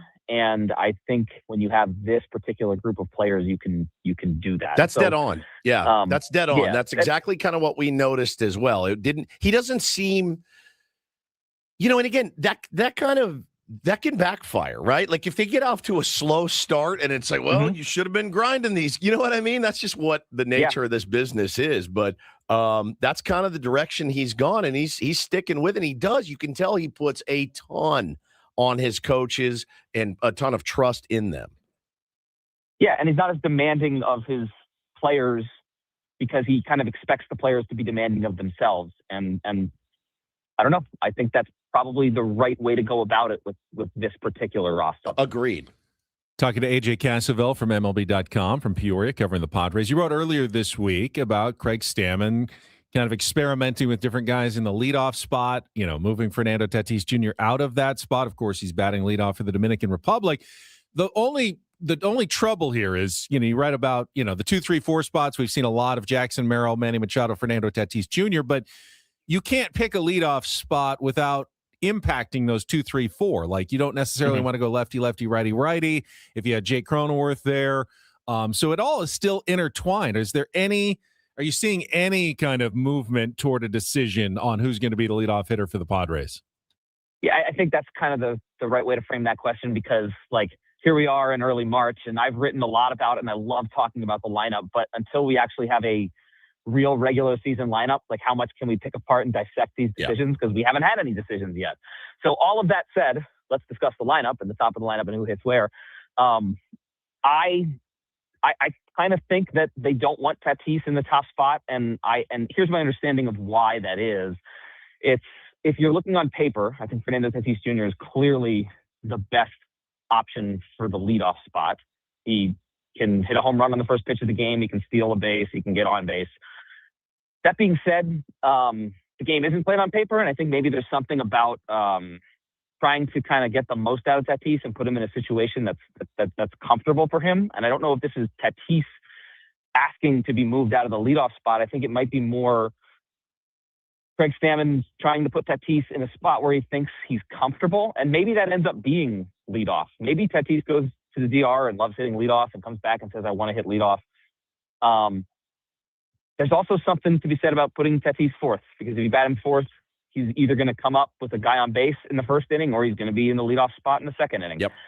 And so ultimately, how much does any of this matter? I don't know. But like you said, all of the decisions are intertwined, because if it's not Tatis, then maybe there's a platoon that needs to happen with Bogarts and Cronenworth. And if you do that, then you want Cronenworth stacked at the top with Jackson Merrill. You put Tatis 2 against lefties, because he does have a tendency to hit or against righties. He does have a tendency to hit righties a little better. I don't know the answer to any of this. Like, we need to kind of see how it unfolds during the season. But the one thing that I think I have gleaned is that as of right now, there's probably a preference for Tatis not to hit at the top. And I do get the sense too, AJ, that Craig Stammen, he said it like early on in this, that he's like, I'll move stuff around. I think that's what kind of drove Padres fans crazy last year. Is like, clearly people were not getting the job done, and like, hey, but the back of the baseball card says that they will, and that doesn't mean if Manny goes 0 for 12, he hits in the 7. You know what I mean? But to be able to be malleable and flexible, I think is important in the modern game, and it seems like he will be. Yeah, and to some extent, I wonder how much of that is you can put on Mike Shildt last season in terms of how little he was willing to move the lineup around. I think if you're Craig Stammen, excuse me, I think if you're Craig Stammen and you've played with a lot of these players in this clubhouse, and a lot of these players in this clubhouse trust you as a teammate and as a guy, and they've known you for years. Yep. And you've played in the big leagues, I think he can move guys around in the lineup and have maybe less blowback from the guys in that clubhouse. They'll kind of understand where he's coming from more than it would have been last year. Good point. It's not to say Mike Shildt wouldn't have or shouldn't have done that. Like, there were clearly times last year where Luis Arraez should not have been hitting number 2 against left-handed pitching. Right. But Mike was very clear in his desire to keep a set lineup. Yep. I think we will see, probably early in the season, if I had to guess, we'll see some maneuverability. I think we'll see like maybe different lineups against right and left, which we didn't always see at the top under Mike Shildt. And once you kind of establish that, then you get into a place where when you make a lineup switch in June, when you move a guy in because he's struggling a little bit, well, you've been moving guys all season long, so it's not this massive story because you stuck to your guns and you've had the same lineup. And so that's where I think this is heading, just based on my conversations with Craig Stammen. I love talking about the lineup. It's like, it's really interesting. Fans care about it. It's kind of the one thing that like is tangible. You can grasp, you can put 9 guys on a piece of paper and we can all think about where they should go. In the end, like, I don't know how big a difference it makes whether Tatis is hitting first or fourth. If he's in the lineup, that's a good thing. But I just think having flexibility with it is important. And I think we'll see that. AJ Cassavell, really appreciate it. Peoria may be too small for the 4 of us all at the same time. Hopefully San Diego's fine, because we don't want to have to leave when you come back at the end of spring training. So we're just going to have to coexist here in America's finest city. I am very much looking forward to that. Okay, good, buddy. AJ Cassavell, always appreciate his contributions on our SDCCU fan hotline. It's not big bang banking, it's better. And speaking of that leadoff argument, some actually interesting numbers Kevin Acey wrote about. I want to throw those in after a quick check of traffic on 97.3 The Fan. From the 855 Get Ross Traffic Center. Injured? Demand justice. Demand Jurowitz. 855GetRoss.com. Here's Kelly Danick. Traffic is sponsored by Albertsons, Vons, and Pavilions. Crashed in the North County, eastbound 78, just past Twin Oaks Valley Road. Several vehicles involved in this one. They are blocking the fast lane. Shop Vons and Albertsons for savings on family favorites. Right now, Jenny O, 93% lean ground turkey, 16 ounces is $4.99 with membership where applicable. Visit Vons or Albertsons.com for more deals and ways to save. I'm Kelly Danick with Ben & Wood, San Diego's #1 sports station. 97.3 The Fan. Ben & Woods broadcasting live from the Bill House Studios. We know how.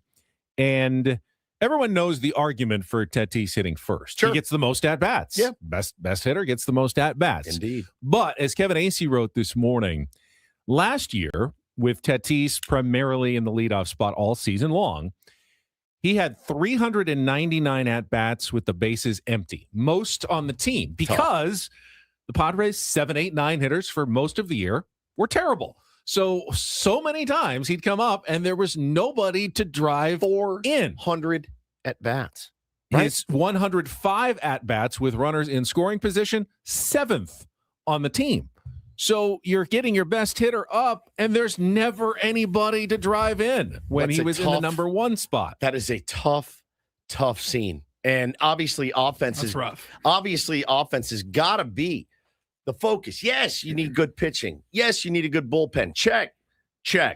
That said, the offense was ranked so low in so many categories. I understand, like, we need to drive guys in, man. We need runs. We need doubles. We need home runs. Now, that last year was with crazy. A lot of bad hitters. You know, Martin Maldonado at the bottom of the lineup. Guys who weren't getting on base at all. Could that be different this year with perhaps, like, you could have Jake Cronenworth hitting 7th and, Freddie Fermin is going to probably get on a lot more. Would you end up having more guys on base for Tatis than you would have last year if he's in the leadoff spot? It's not the same team. It's not the same team. It's an experiment, to be sure. If he ran out Tatis opening day in the leadoff spot, I'm not going to soil myself about it. I'm like, great. My best hitter is going to get more ABs off Tarek Skubal. I'm into it. Right. So and then 3 weeks later, if he moves Tatis to the 4, I'm not going to soil my pants about it if it works. If Tatis is batting leadoff, then I think Jake should be batting 8th or 9th. Yeah. Because he's got a good on base percentage. He can get on, and that would give Tatis more opportunities to drive someone in. You can't have a wasteland in front of Fernando Tatis Jr. Crony is leading off today, going lefty-lefty at the top. We got a Padres lineup just dropped. Cronenworth is playing second. Merrill's in center. Laureano's in left. Sheets is at first. Castellanos is in right today, getting a little look out in the outfield for Nick. Miguel Andujar is the designated hitter. Sungmoon Song will be at short. First time at short for Sungmoon Song. Ty France will be manning third base, and Freddie Fermin will be behind the dish, and Walker Buehler is on the bump for the San Diego Padres. Who do they play today? Mariners. The Mariners. Now, obviously with no He's Tatis. the guy that I pegged as my favorite to Whoa. land the 5th starter's job. That's Walker Buehler. Yeah. With no Tatis, Machado, Bogarts, you're not going to get a lot of different lineups until those guys are back. But this is the second or third time we've seen Jake leading off. So clearly Craig Stanton wants to see something there. He's thinking about something. All right, we've got 2 hours down, 2 hours still to go. Coming up in our 8 o'clock hour, we'll play a little real or fake. Maybe do an early Rindle Report because Sammy's going to join us at 9 o'clock. Lots to get to. Stick around. More Ben and Woods coming up on San Diego's #1 sports station, 97.3 The Fan.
All right, we're halfway home on a Thursday. It's Ben and Woods, 97.3 The Fan. Thank you so much for being with us, Tier 1s. Love you guys so much. I'm Woodsy. Paul Rindle's our executive producer. Ben Higgins, your friendly neighborhood sports anchor. What is on the docket today for everybody's favorite sports anchor? I have a long Thursday. As usual. You always have a long. No, this one's a little longer than usual. I'm not even going home. Usually I'll go home for a while. Well, but hang on. I'm looking at you now. I have brought clothes with me to change today. I was going to say, because I don't think I'll see you on the news in that getup. I had to get up earlier to shave and do everything, get ready for Did you shower? I showered late last night after I Pelotoned. And then this morning I had to go through all the product and everything. So I get ready because I'm an anchor later. But before that, right after the show, at 10:40, I'm actually going to do a telehealth appointment, a consultation for my colonoscopy. Oh, okay. So I've got that to get all the they'll go over everything and set a date for the procedure. We haven't done that yet, but it's my first discussion with my GI doctor. Yeah. So that's coming up. And then, since I'm already here and not going home, we have our employee appreciation luncheon with Odyssey, which is very cool. Thank you to Michael and everybody for setting up a nice employee, JR, to get all the food in here from Baja Rick's. Going to enjoy a Mexican feast for lunch from Baja Rick's. And then after that, I need to go to the mall and buy some more. I'm out of makeup, so I need to go and restock and replenish my television makeup. So I'll stop by the Mac store at Fashion Valley. It's always awkward to walk in. Not something I was expecting at all. Not even a little. You always have the women who are very made up in those stores. With all the different things. And I walk in looking very much not like a Mac customer. It's like smell overload too. There's so many different scents of whether it's hair product, anything. Sizzling bacon. Yeah. I've always been microwaved bacon. I've always been intrigued and attracted to the perfume. The perfume counter ladies. Always liked. I mean, well, they always are showing you their wrists. Yeah, would you like to smell this? Can't even see the line, can you? Yeah, can't see the line, can you, Russ? That's probably why. That's probably where it got implanted into my brain was Christmas Vacation. I'm Mary. 'Tis the season to be married. Oh, that's my name. No S. She's like one of the hottest women I've ever seen in my whole life. The old Yule log. Yeah. She's like 75 now, by the way. That's a good point. That's my guess. But and then I am filling in for Kimberly on the anchor desk. She is actually working. She's going up to the San Diego Zoo Safari Park and doing some work up there. They are debuting their brand new elephant that's at the encounter display at the Safari Park. So she's going to be up there, and I'm doing all the in-studio normal story stuff for us today for the rest of the newscast. All right, question. Would you have rather gotten the elephant assignment or the I'll be in the nice, cool studio? Speaking of smells I don't like, elephant is not one of my favorite smells. So perhaps I will just be happy sitting in my climate-controlled studio and doing that part of the work today. It's my oldest son's favorite animal. The elephant. Loves the elephant so much. When we saw your story the other night on ABC, as Hannah said, we've made the switch completely to ABC Ben Higgins News in our home. It only took 8 years to get there. That's the Ben Higgins effect. It is the Ben Higgins effect. If it took that long for you guys and I work with you, I wonder how long it's going to take me to convert everybody else, but that's okay. You're going to be working till you're 75, exactly. I think, to get everybody. But you did the story the other night, and oh my God, he lost his mind. So I thought to myself, all right, that's going to have to be a trip to go see these elephants. Do you know more about it? How long will they be there? Is this it's a permanent. It's a permanent exhibit. It's the what did they say? The most expensive capital thing they've ever done at the zoo or the safari park. Yeah. This is a big deal. There's like a 2-story restaurant by the watering hole, and you can walk along with the elephants like you're part of their habitat and everything. He's lose his mind, dude. So it's supposed to be pretty spectacular. Okay. And Kimberly will have all the details on the grand opening tonight. I may let ABC 10 News. I may let it calm down for a while, right? You don't want to be there opening day, right? You want to let it calm down. Might want to, you get the zoo and the safari park. the people who are really diehards that want to get there for sure. away before everybody else. But you can wait a few months, I'm sure. Yeah, he's super fired up. So I'll make sure we get out to that as a family. We'll do our reporting back as it happens. So you got lunch here right after the show. Well, that's like 11:45. Yeah. So after my medical appointment, I'm going to do virtually just on the telehealth in here. Yeah. Okay. Should I do it in here while Braden's doing the show? It'd be good content. Sit over maybe on the other chair, or maybe I'll find a quiet spot. If they were smart, they would put you on. I don't have to show him anything on the video screen, right? I didn't tell you this. You actually, I should have told you. I wanted you to find out for yourself, but you do need to drop your pants, turn around, spread. He needs to look there. At least my. You got a tripod, right, for your camera. You just set up your phone. Yeah. At least my guy did. Is that uncommon? My guy asked me to. It was a little uncomfortable, but it's all, you want to be healthy. So, no, the other thing we talked about too is you go, wait, do you think I could set up my appointment so that I could still do the radio show? And I said, yeah, but you have to do that before you get your treatment. And here's the problem. You work 2 jobs. Okay. So let's say you scheduled your colonoscopy for a Friday afternoon at noon. Right. Perfect time, right? You got the weekend to recover. You would need to take Friday off work. Which I've already talked to my boss. She's good. She said, just whatever you need, take off, make sure you get your procedure done. Problem is, you also are going to have to take Thursday night off of television as well, because that Thursday night will be a scene that you've never thought would happen ever. And there's no way that a human being could drink that and then be like, okay, today in the news, Adolf Hitler, right? Like there's just no, excuse me, I'll be right back. There is literally no chance. None. Now, there might be an amusement factor if somehow I had to do the Adolf prep while Hitler. we were doing this show to see how many times I to do the had prep, to run to the bathroom during the program. You couldn't get home. You could not make it home on Thursday night. Yeah. You couldn't make it home. If you drank this stuff on our show on Thursday. How long do you have after you drink it? So if I recall, I woke up in the morning and I went to the doctor, and we had an early appointment. And it took me pretty early.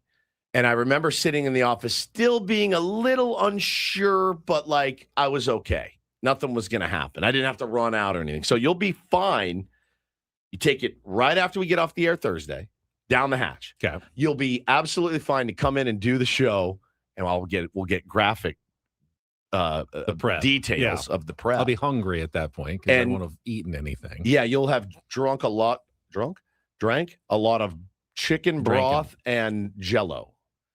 I ate because I don't like the taste. Didn't like the broth at all. It was disgusting. I got the wrong one without salt. It tasted like fat. It was like, oh, cool, liquid fat. Just people say bone broth is so good for you. It's not so gross. Taste that much. I probably ate 60 little Jello packets. Like I was just like just doing Jello shots again. I like Jello. I like Jello too. It was actually one of the benefits. I don't like the lime that much. I'll eat it. You'll eat it? I'll eat all of it. Like orange, any color, red, any color. Green's not my favorite. So then but I can't have pudding cups. That's no, different. It's not. You can't eat 60 puddings. It's not any Jello. It really has to be actual Don't worry. Jello. There'll be plenty of pudding around you, dude. It's none you want to eat. But you can do it in the afternoon. Then you can come in and do the morning show and then go that afternoon to get your appointment. Maybe I'll take you to your appointment. Would you like to? Yeah, and I can wear my Meta glasses after and get your reaction because you're going to be loopy. You're going to want a Jersey Mike's and a lemonade. Like you can take me to lunch afterwards. It was honestly late lunch. It was honestly one of the best days of my life. The day I got my colonoscopy, I remember it with such fondness. My wife took such good care of me and got me my sandwich, and my lemonade was so good. And I got in bed and I cuddled, and she kept the kids away from me. It really was a delightful day for a colonoscopy. It was really good. A. Medina says, I'm not looking forward to getting older. It's not great. It's not great. At least it says free lunch. Ben is in. Yeah, done. I got you. I'll pick you up and I'll take you after the show if you want me to. Free lunch. Yeah. Pay for one colonoscopy. Get one free lunch and 2 free sandwiches out of it. But yeah, man, you're gonna be just fine. So they'll tell you some of the results that they saw today, right? from your Cologuard? I don't know for sure. Okay. I don't know if there are results or it's just positive. Positive. We need to negative. have we need to have a conversation. I think it's just positive. We need to do a colonoscopy. Yeah, and you asked the question and there are false positives, I think, of course, quite a bit. So I'm not panicking. But I also would, at this point, just do it. You're 50 now. Just do it. Fine. Even if they say, you just nope. Now this over makes it an easy decision. So just get it done now. You did ask the question, what do they do when I'm under? And here's the I don't know. I know there's a camera involved. But you're not really totally under. No, you're under, dude. I was out. They say you don't remember it, but you actually are awake when they do it. I have no idea. I had no idea. But you won't remember it afterwards. But there's no pain. You're not actually out. There's no pain. They didn't sear anything. Sear. Yeah, burn this off. Uncomfortable sounding word. Yeah. They did none of that. I woke up. I felt great. I wanted them to do anything that you do to a chicken breast. Correct. And I did have the embarrassing moment after, when I woke up and I was in such a giddy mood. I was reading that one thing that you do have to do is flatulence. Excuse me? Well, they fill you with air, and then they want to make sure you expel it afterwards. But I don't think you remember. They want you to make sure you do that before you leave. Yeah. You have to wait until you get it all out. So I will warn you now about the post feelings, because it was like I was 21 years old again. It was rock hard, man. Please no. Please no. Not here, not now, in this gown. Please no. Not here. And I'm just laying there. I'm like, please, God, stop. Are you sure that's not just a you thing? It could just be a you thing. I don't think it was. So I'm going to warn you about it now. And now that you're thinking about it, I hope that it happens to you as well. Subliminally. It's going to happen. He's just laying there. So you enjoyed your colonoscopy a little too much. Like I said, one of the best days of my life. Literally. He's like, looking forward to my next one. They're like, you might have to do this every 5 years. I'm like, sounds good to me. How about every 3? Put it on my calendar now. I can't wait. I think it was, you've never tasted a sandwich that good after. It just tasted so good. It was great. So I look forward to yours. We'll have some fun with it. And it's important. Hopefully, at least today, I'll have it on the schedule somewhere. I'll know. I don't know how far in advance they're booking. For colonoscopies. No idea. So okay. I hope you get on the calendar soon. Yeah. And I don't want to have it hanging over my head for a couple of months. I just want to get it done with. You're going to have. Yeah, the planning that goes into it is going to be a little bit more challenging for you because you have the second job at night, and that's out. It's just out. There's just no way you can do it. Our girl Tej says in the chat, Ben, you should ask for the pills instead of drinking the stuff for your If there is such a thing, I would love that. I'm not a big fan of drinking gallons of sludge. It's not. It tastes like dirty Sprite is what it tastes like. It tastes like somebody has Sprite. I don't like clean Sprite that much. You so don't? That's not that appealing. Love Sprite. It tastes like dirty Sprite. It's not terrible. Like I could get it down. It's the after. It's not appealing. No, it looks literally. It's clear. Watery. It's like water. It's like a Sprite, but it just tastes dirty and it's dirty. Not carbonated. No, dirty flat Sprite is what it tastes like. And it's not the ringing endorsement. No, but it's you've had worse. You've drank worse. Like IPA is worse. I'd rather drink that than an IPA. I doubt it. Any day, I would in a heartbeat. Like a double IPA, I'd rather have the dirty doo-doo Sprite any day of the week than a double IPA. Went down much easier. I know that's. I'm starting to question. The San Diego beer community does not share your opinions. Listen, man. I'm questioning most of your taste and smell choices right now. It's the way that the world goes around. Everybody has their opinions, their likes. It's subjective, right? A lot of people out here listen to Jelly Roll. I make fun of Jelly Roll. A lot of people love Jelly. A lot of people, Jelly Roll, they played at their wedding, and they listen to this program. I get it. It's not for me, just like the double IPA is also not for me. I don't really like gin, so I don't like my beer to taste like gin. So I'm into it. I like the smell of Christmas trees. I don't like the taste. It's weird. I don't like gin. IPAs are my favorite beer. That's crazy to me. Crazy. And there is a pine, like, herbal element to it. Do you think so? It's actually funny that you bring that up because it will relate to our game of Real or Fake coming up next. Oh, I forgot it's Real or Fake Day. It is Real or Fake Throwback Thursday. And if you want to be our contestant, call in, try to qualify to see Slightly Stupid, just a little bit stupid, and Sublime at the Field of Dreams Festival at Petco Park. You can call now, 833-288-0973, 833-288-0973. We'll play our Throwback Thursday game coming up, and then later, Rindle Report, Spring Training Sammy will join us from Peoria, Arizona. All coming up. Get a quick timeout, and then more Ben and Woods on the way on San Diego's #1 sports station, 97.3 The Fan. First, though, I'll tell you about my daily fantasy spot. It is Prize Picks, and when I first got started with Prize Picks a couple years ago, wanted to do a little research, make sure they were on the up and up. Found out that there are tens of millions of people already using Prize Picks and billions of dollars of awarded winnings. I thought, okay, if everyone else is doing it, I can get involved. And once I did, I found out this is fun. It is picking against the numbers. You're finding your favorite athletes and games you're watching already, and you're setting lineups like a season-long fantasy lineup, but it's just a one-day lineup between 2 and 6 players. The more you put in your lineup, the more you can win, up to 2,000 times your money. Very easy. It takes like 30 seconds or maybe a minute to set a lineup, and then you're watching the game, and you got a little action going as you're watching. It's got a lot of fun. You can sign up today by using the code KWFN, and to get you started, they're going to give you $50 in free lineups when you set your first $5 lineup. So $5 of your money, $50 into your account when you use the code KWFN at sign up and download the app. And all kinds of sports. I mean, right now, tons of basketball, obviously pro and college. Baseball's coming up. Soccer, we got a lot of soccer fans in town, international, local. It's all on there with Prize Picks, where it's good to be right. Must be present in certain states. Visit prizepicks.com for details.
Okay, player, this is all yours.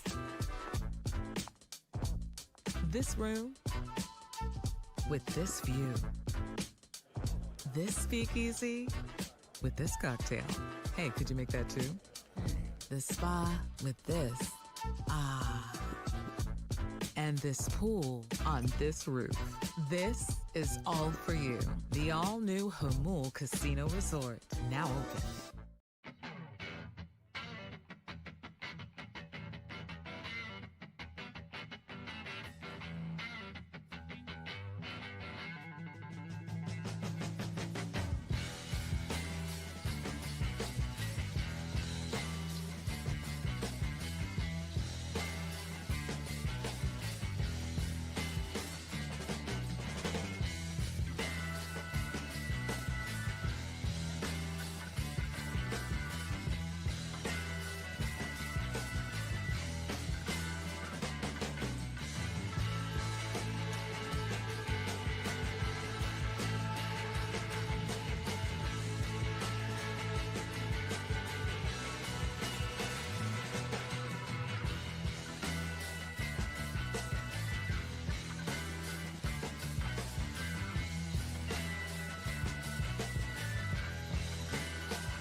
To learn that Woods and Paul are talking about baseball cards again during our commercial break. Up. They're insufferable. They are absolutely insufferable about this. He hates us. He so bullies much. us so badly. He calls us nerds, dorks. He took my lunch money. He shoved me in a locker. This is like, I don't know what to do. I either have to like get into it so I can have a conversation with you two, or I mean, I'll just sit here quietly for the rest of my life as you two Joker, idiot, creep, dirtbag. just go back and forth. Like, oh, the ripping the cards and the inserts and the everything. It's like I have nothing to contribute to any of these conversations. this is nice for you, though, because now you get to be the popular guy ripping on the two nerds. For the first time in my life. I heard your foreplay last week when I was gone, and you're like, I've never been the cool kid. Guess what? You're the cool kid now. You wanted it. This is it. You got it. You must have felt like James Dean out at spring training. The way we're sitting there, like Fernando Tatis Jr. just leaves our table. We go to a commercial break and we're like, should we go to the card shop later?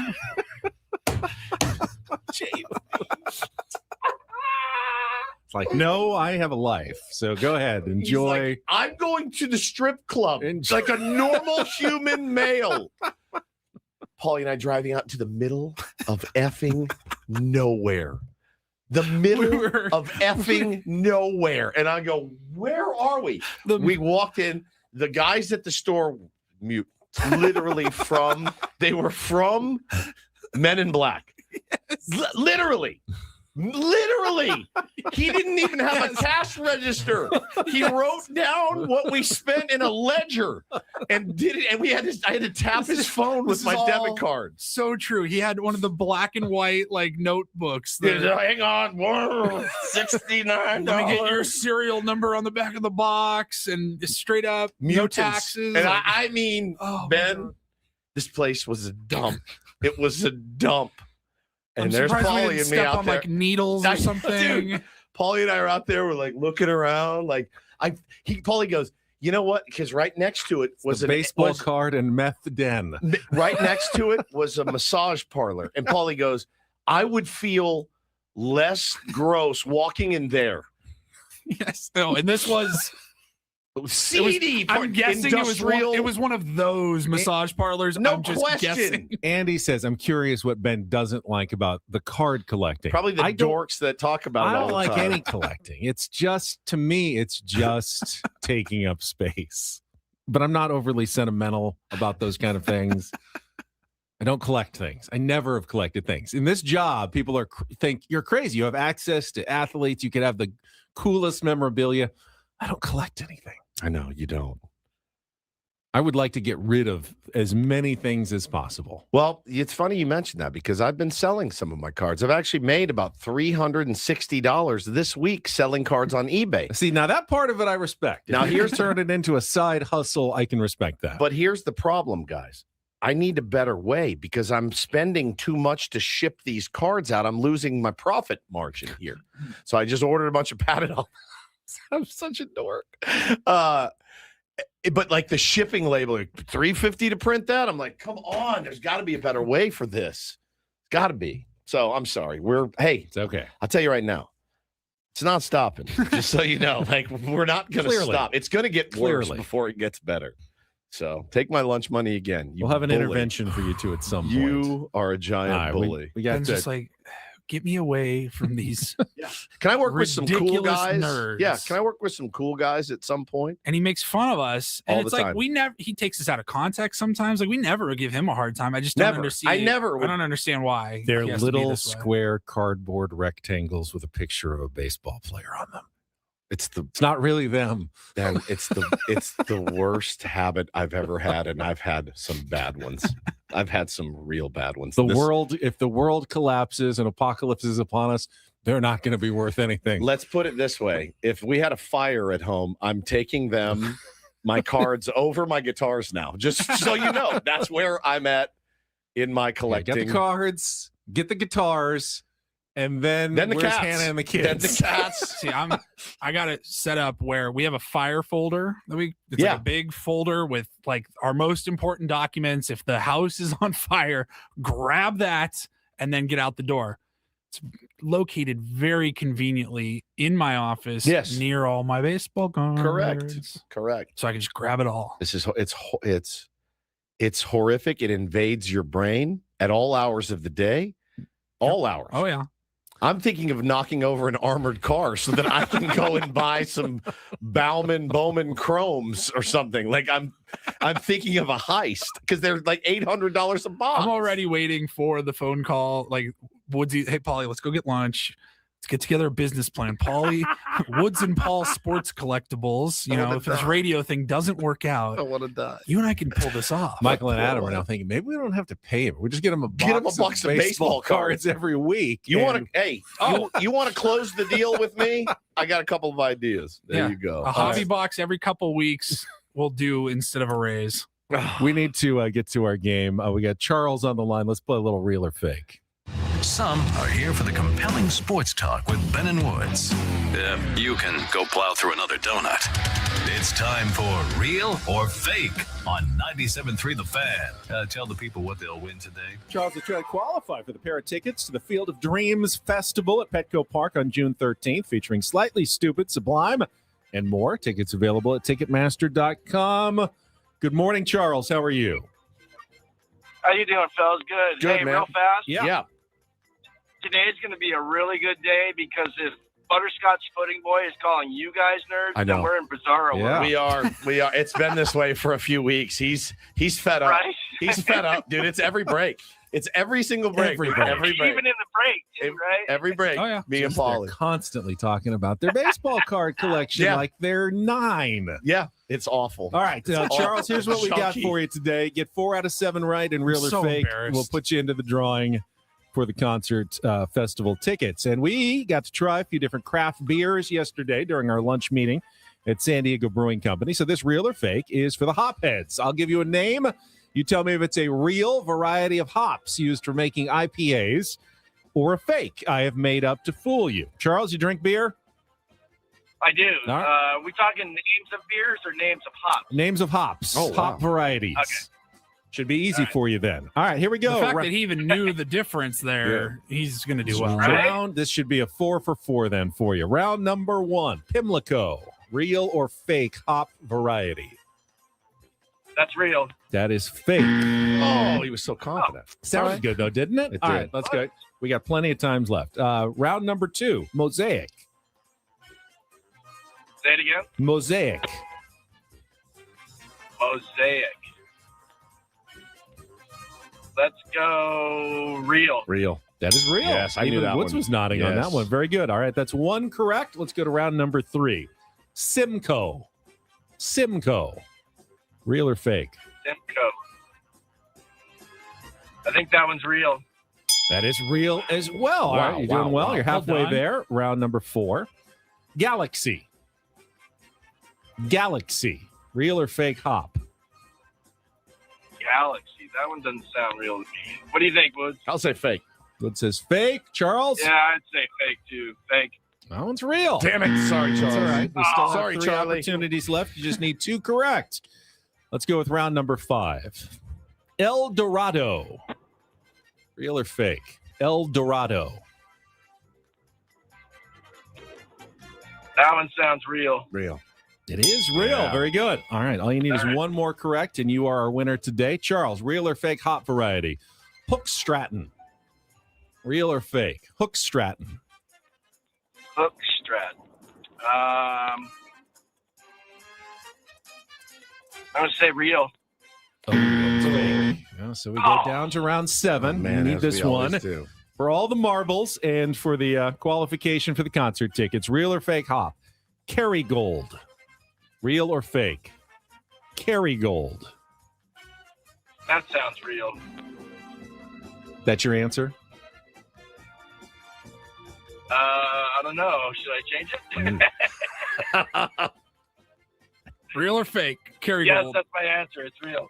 Oh, Fake. no, It's a butter. It's a butter. Oh, It's a butter. Oh, you got some. Sorry, I thought we were going to swipe through that category pretty easily. I'm sorry, Charles. Thank you for playing real or Damn fake it. today. I blew it for him. Did not Sorry. happen. Galaxy Dang. got you both. Yeah. You knew El Dorado. You Mhm. knew Simcoe. You know No, hops. I didn't know Simcoe. Oh, you knew knew Mosaic. I knew Mosaic. Yeah. You knew more than you thought, though. I've heard that term, like, oh, it's a mosaic. Mosaic. I've heard that too. Didn't, El didn't know Dorado, what it wasn't means. that The City of Gold. The Lost City of Gold, but it's also a variety of Ballast Point had a? Didn't they have an El Oh, Dorado? like a fish, a Dorado. Yeah, a they're Dorado, fish. that's right, Yeah, that's they had a right. lot of fish beers. They have a lot of fish beers named after fish. Yeah. Because I don't want a beer that tastes like. Sculpin. I don't want a beer that tastes It's like like one of their fish. famous ones. It's a fish. Yeah. variety. Oh, Sculpin. Yeah. It's I a don't. Fish. I don't want a beer that It tastes doesn't like taste fish. like fish. It was named. No, I know. after I've a had fish. it. Yeah. I'm just saying. When you said fish beers, I don't want a fish That's beer. true. They do make a lot of weird varieties of beer, Don't want that. but it's not a fish beer. It's Yeah, just this is beer a named after cod. fish. This is our new cod lager. You guys are gonna love it. Here's our salmon IPA. I've had some weird beers before. Green tea beer and peanut butter beer. I've had peanut butter beer. Yeah, there's peanut definitely butter some weird stout. ones. Pretty good. Belching Beaver. Yeah. Had a good one. Yeah, I I've like had those. blueberry beer. That was very weird. I've had cherry beer. Fantastic. Loved it. Suck that down. My favorite beer of all time is you think it'd be Budweiser, but it's like I like Chimay, the Belgian beer, is my favorite. That's fancy of you. So good. So good. I like Ooh, Beat yeah. LA from San Diego Brewing Company. Beat LA is a really good Excellent beer from San lager. Diego Yeah. Brewing Company. All right, let's take So a light, refreshing. quick timeout. Delicious. We will come back. And I Why? think did we decide Simply the best. do a little early Rindle Report? Clear the stage for spring training Sammy at 9:00. That is coming up next with Ben and Woods. We got a shout out to his family today, guys. We got to Come get on. to that as well. Do me a solid. We'll do it in the Rindle Report. All right. Which includes the Chipmunks, right? Yeah, this is huge. It's huge. Chipmunk. Just Like stay Al- here. like No, Al- stay here. just- Stay here. Stay here. Coming up next year on 97.3 The Fan.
He just here. I'll show you a little. Just a little. Please don't. Just a little bit. What hurts on you? Nothing at all. A little bit. Not that now. So let's say whatever you're about to touch is the only thing. Let's say It's gonna hurt. Right? All right, yeah. Okay. Pretend your knee hurts. Pretend your knee hurts. It's going to in a second. Right here.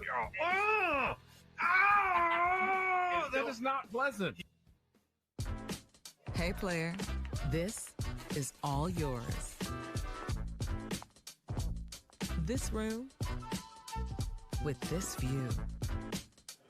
This speakeasy with this cocktail. Hey, could you make that too? The spa with this. Ah. And this pool on this roof. This is all for you. The all-new Hamul Casino Resort, now open.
97.3 The Fan is brought to you by GL Pools, the company trusted by thousands of San Diegans to keep their pools sparkling, swim-ready, and expertly maintained. Call GL Pools now. Say radio for a free month of service. All right, Paulie's got a round report, and yes, it includes those chipmunks, Alvin, Simon, and Theodore. This is pretty amazing. It's coming up right after traffic here on 97.3 The Fan. From the 855 Get Ross Traffic Center. Injured? Demand justice. Demand Jurowitz. 855GetRoss.com. Here's Kelly Danick. Traffic is sponsored by Hummel Casino. Still a few problems out here, guys. One of them is this crash on the 28th Street on-ramp to eastbound King Freeway. Also an accident involving a car and a big rig northbound 805 before the 15. It's over to the right shoulder. The stalled vehicle on northbound 5 right before Claremont Drive. It's in middle lanes. And collision reported on Mesa College off-ramp, north 163.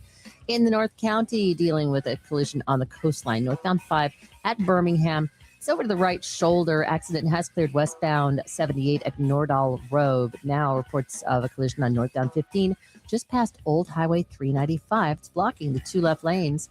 Hey, player, the all-new Hummel Casino Resort is all for you. Enjoy a super luxe hotel experience, a super secret speakeasy, an indulgent spa, and an epic rooftop pool.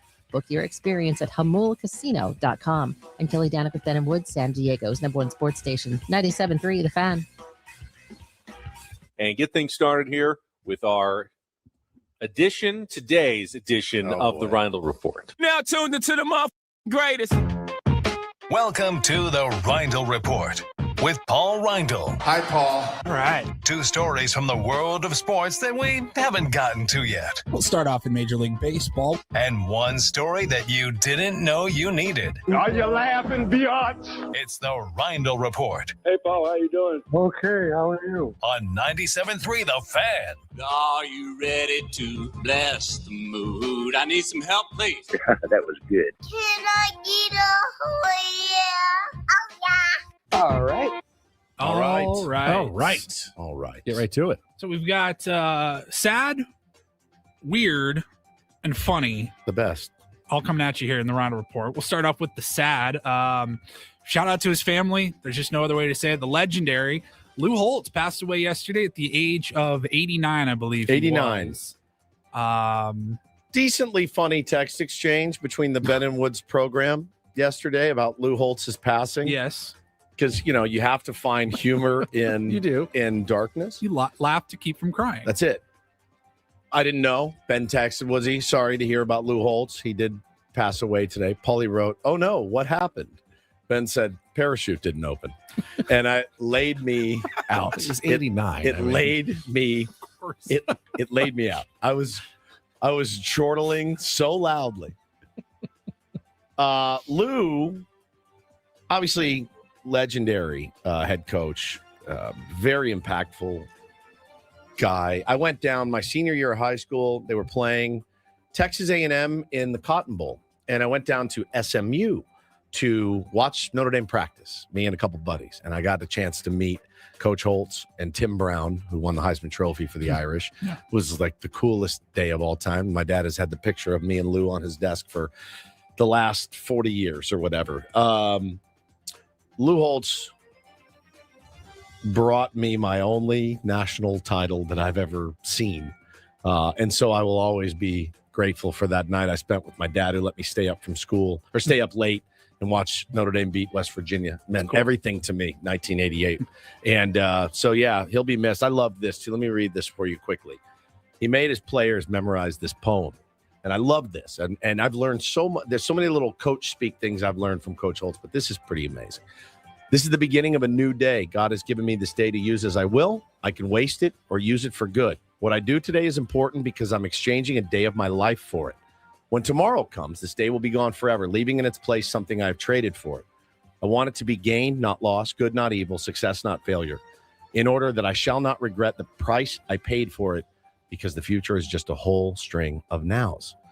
Brilliant. He didn't write it, but he used it with his players. Before Lou Holtz coached at Notre Dame, one of his stops for 6 years was at Arkansas. I didn't remember that.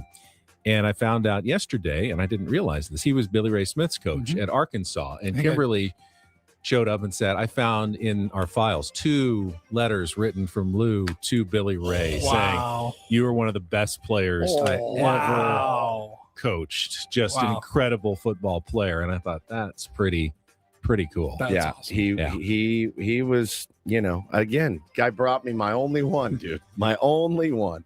And so, we know how we do it on this show. And I really hope we can see more unity and more peace when already things are so difficult. So, shout out to his family. Who holds? Parting this mortal coil, 89 years old. All right. I don't know that we're going to have time. Corso wins. He's still with us. Jeez. There's always a bit of a competition there. Yeah, you think so?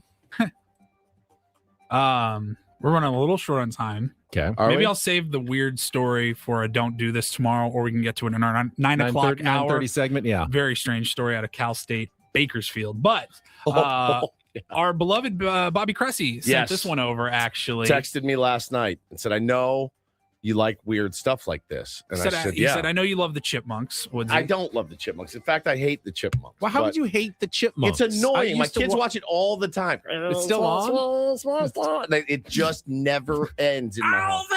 It just is the worst. But I did not know about this. Well, the Chipmunks have this old album or cassette tape of pop covers. They did some pop covers as the Chipmunks, songs that you know. Full album. Like here's Refugee by Tom Petty. Well, hang on. Oh, yeah. Go ahead.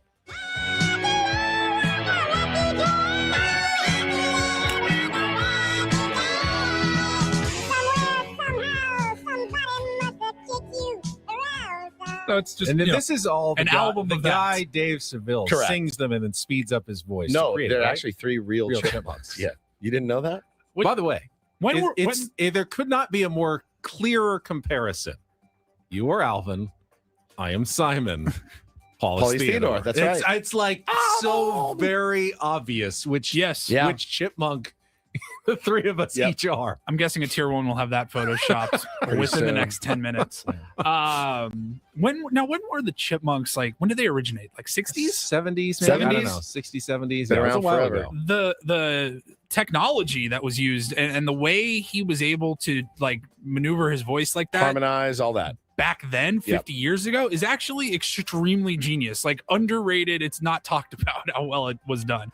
However, Bobby Cressy sent this over to us. Somebody said, long ago, someone took a cassette tape of Alvin and the Chipmunks pop covers. You just heard Refugee there. Slowed it down to 1/8 speed and revealed the most important goth post-punk album ever recorded. Yeah. And it just got back on YouTube. They just put it back out on YouTube. It's been gone. Here's that same Refugee cover with the Chipmunks slowed down.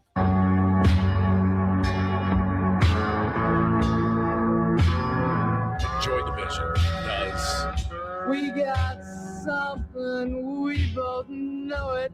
We don't talk too much about it. It's Joy Division does Refugee long before Refugee came out.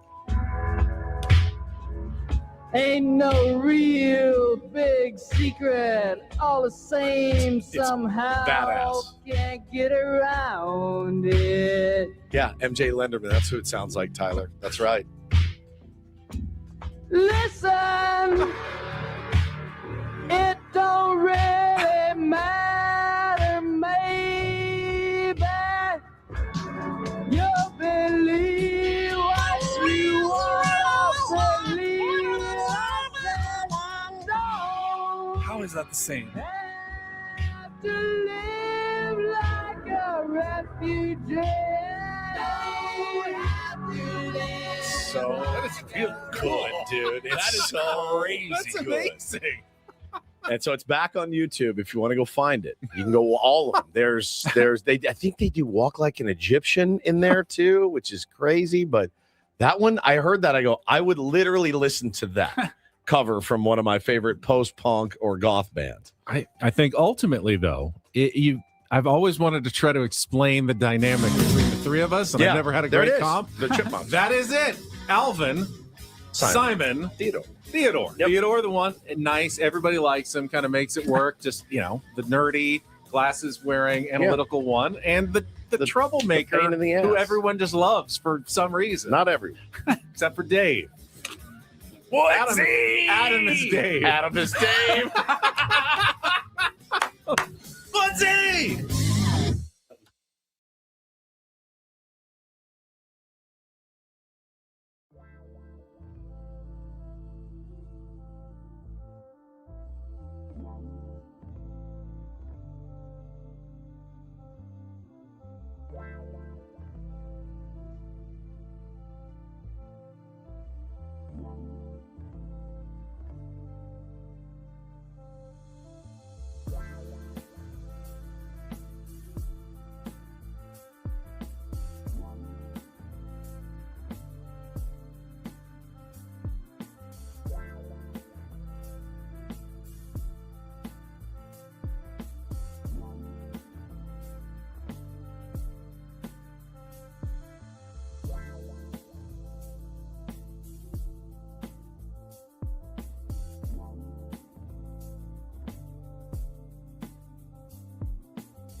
Chipmunky. Like the slowed down version, way better. Way, way, way better.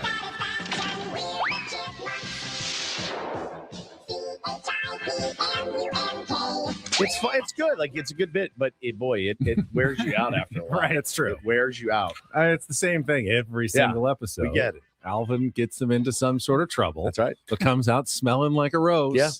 At the end, somehow, they put up with him, and everyone loves Alvin. That's right. Yeah. That's right.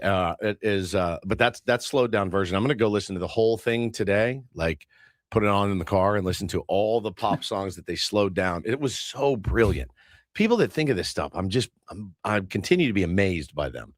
Who would think of doing that? So good. I mean, if you knew they were sped up, then maybe you'd think, well, what would happen if you slowed them back down? Ray makes a good point. Maybe I would like Kendrick Lamar if they slowed him down a little bit, because he's like high kind of chipmunky.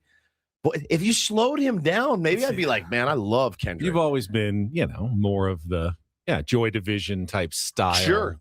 Yeah. Goth, post-punk. Love it. Love that stuff. They had Call Me by Blondie, Walk Like an Egyptian, Heaven is a Place on Earth, Diamond Dolls, You Keep Me Hanging On, My Sharona, Always on My Mind, and then you heard Refugee. So cool, man. So cool. Love it. All right. Oh, more. Where we go? Walk Like an Egyptian.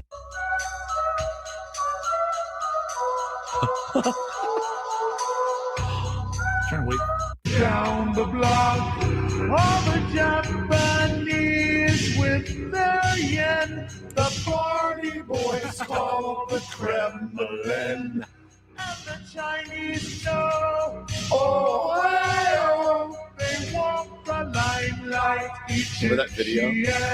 Oh my God. It was huge. Oh, Paulie, it was enormous. You can't even imagine. You can't wrap your head around how Everybody was big that walking was. like an Egyptian in like 1985 or something. It was nuts. Nuts. It was a worldwide phenomenon. Phenomenon. Yeah, It was 86. 86. I was 11 years 85. old.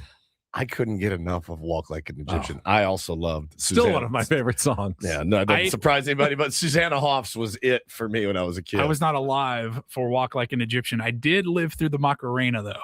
Take the Macarena times 20. That's how big it was. It's not me being old back in my day. It was so huge. Everywhere you went, you heard dun dun dun dun dun dun, and everybody knew every word. I have like explicitly remember everything. Like it was dun dun dun dun dun dun dun dun dun. Like everywhere you went, everywhere. You had to learn the whistle.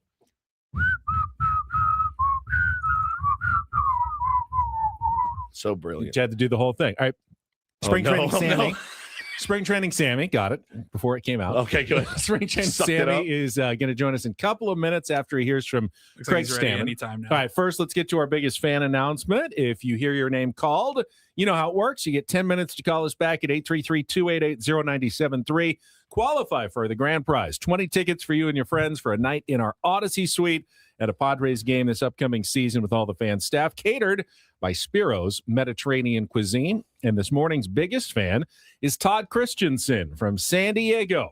Todd Christensen, you have 10 minutes to call us. You know Todd. Was he a tight end?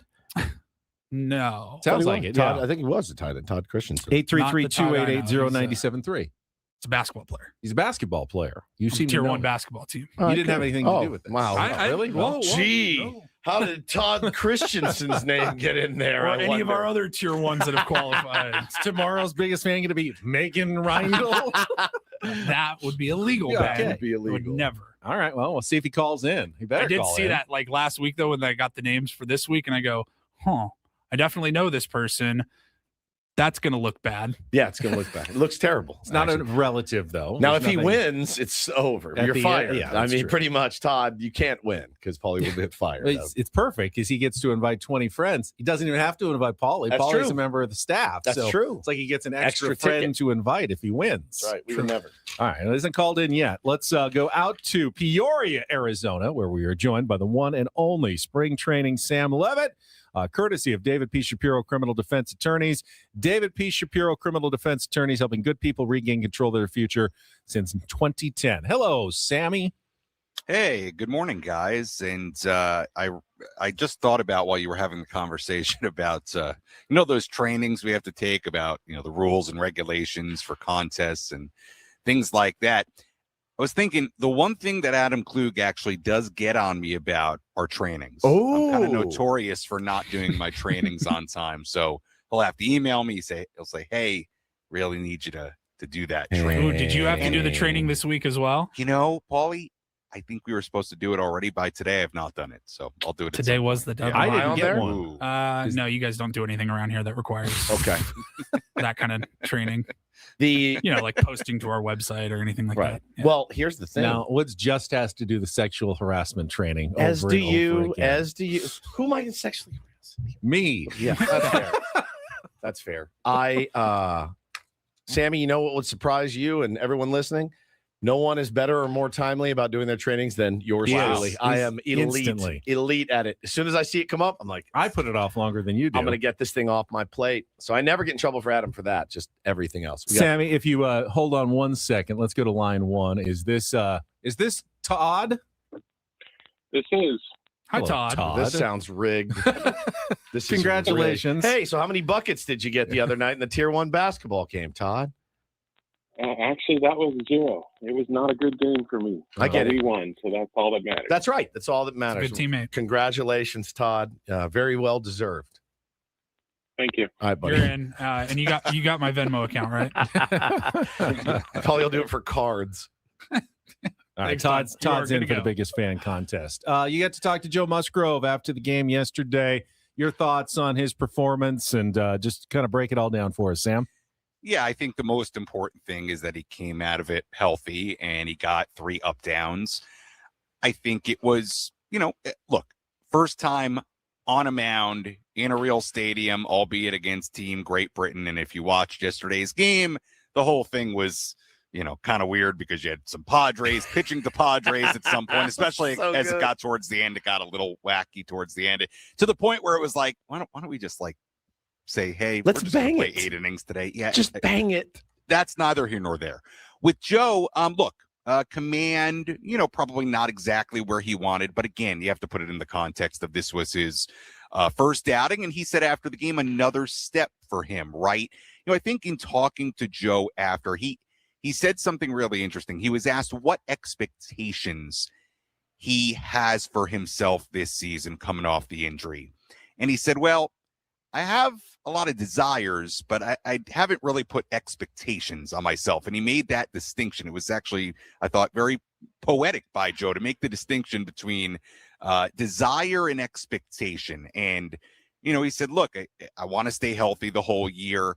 I think very clearly from talking to him yesterday and throughout the last few weeks, and maybe you guys even got the sense of this when you sat down with him, this is going to be a continuing process for Joe into the season to, see kind of, how he feels. And he mentioned yesterday that, a lot of guys say they don't quite feel fully themselves until 2 years out after surgery. And I think this is still part of the process for him to, see how he feels. And I'm not saying that he's going to say, oh no, but something hurts, but it's a step-by-step process. And, I think it's going to kind of continue to be that way for him as he makes more starts, as he gets a better feel for the Cactus League games, as he gets into the regular season.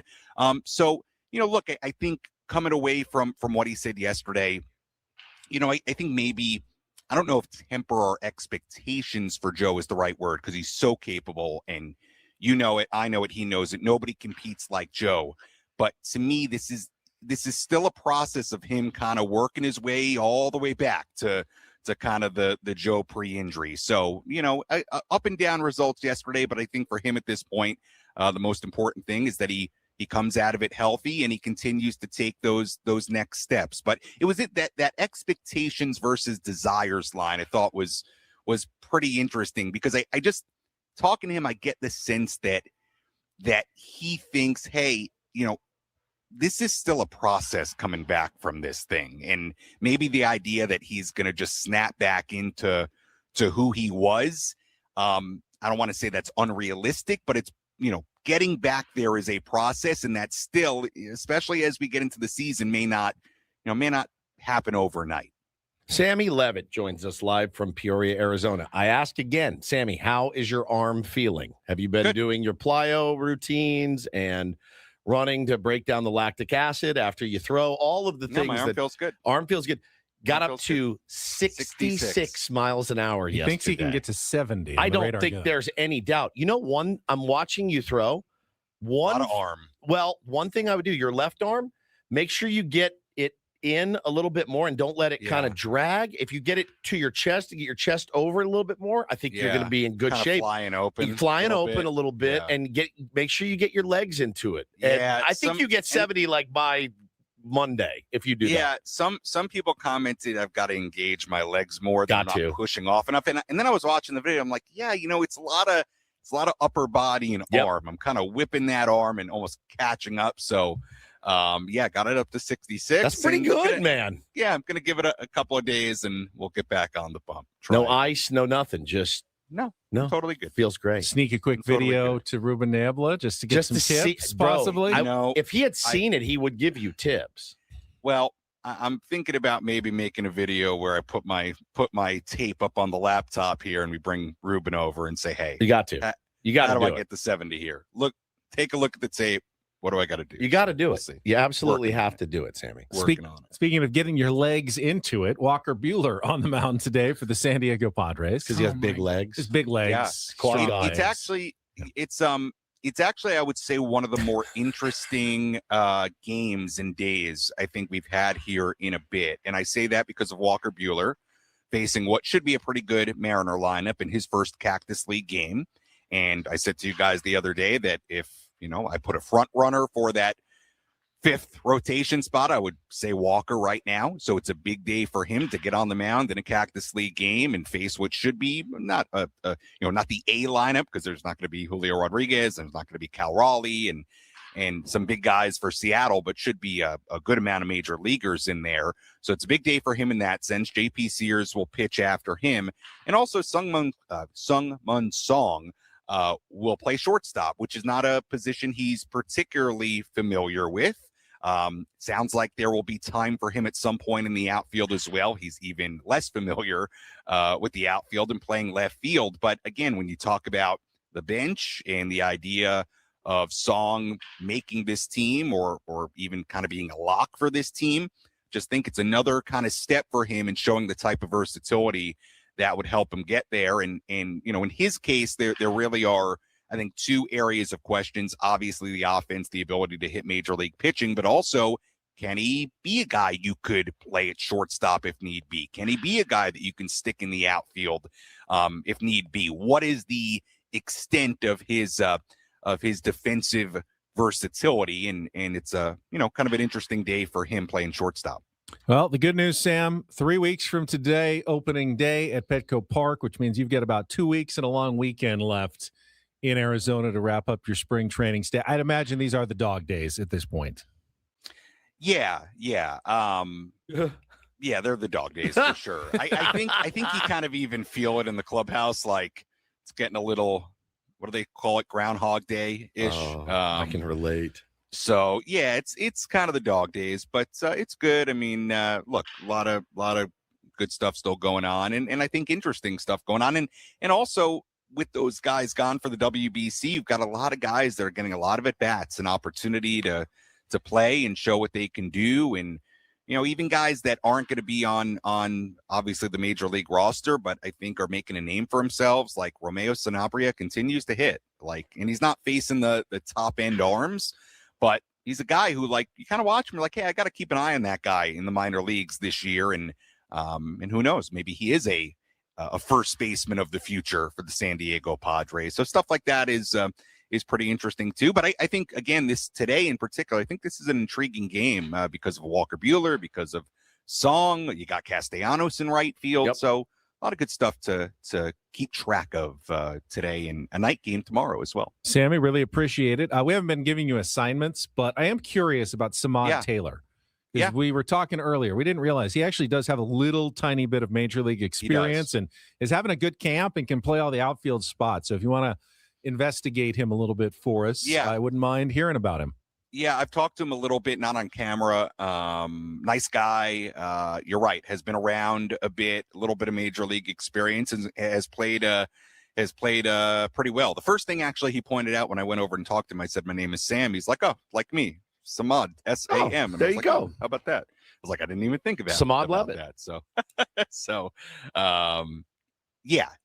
It's I'll work on that for you, Ben, and maybe we'll get an on-camera interview with Samad at some point in the next few days and share it with you. Thank you, Sammy. Have a great rest of your Thursday. See you, Sammy. All right, guys. All right, see ya. All right, our spring training content from Sam Levit, brought to you by David P. Shapiro, criminal defense attorneys. And Sammy gets to stay in Peoria today for the game against the Seattle Mariners coming up just after noon with Walker Buehler on the mound. And now you have to find, I didn't even realize Randy Vasquez was pitching yesterday until I saw him come into the game. And so he said today JP Sears and Tristan McKenzie both getting quote-unquote relief, but it's just their innings. So you're basically getting 3 starting pitchers in the game today. I'd say three of the names that have the most to lose today in Walker Buehler, Tristan, or the most to gain, I should say. Pivotal kind of game. Pivotal, here. that's the word I was looking for there.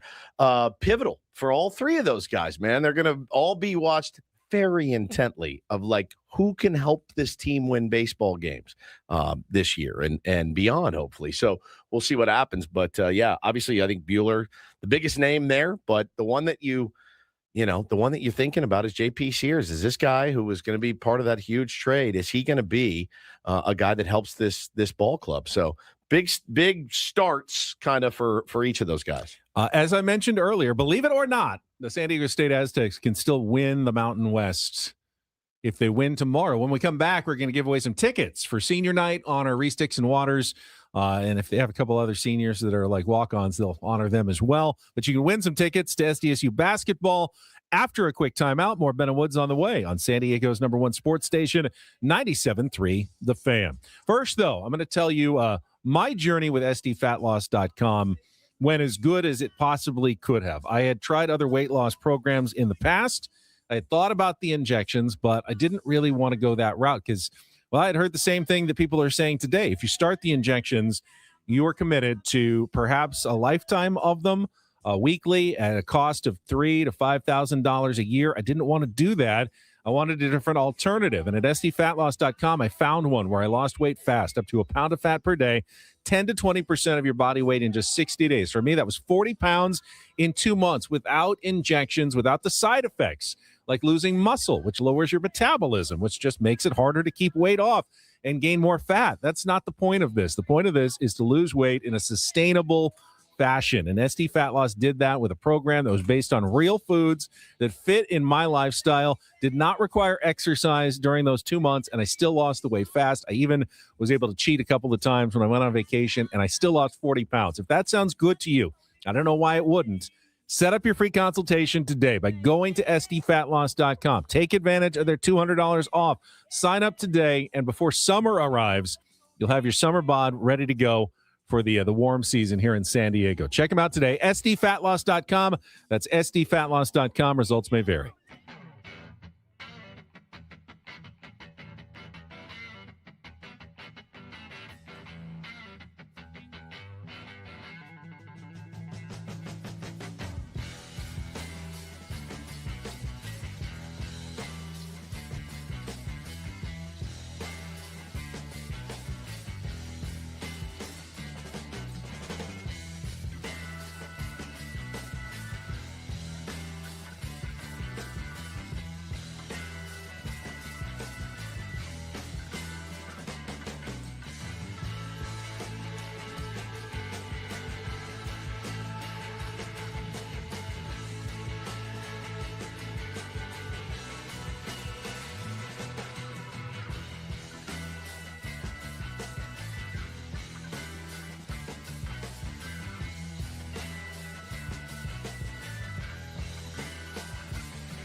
Hey, player, this is all yours.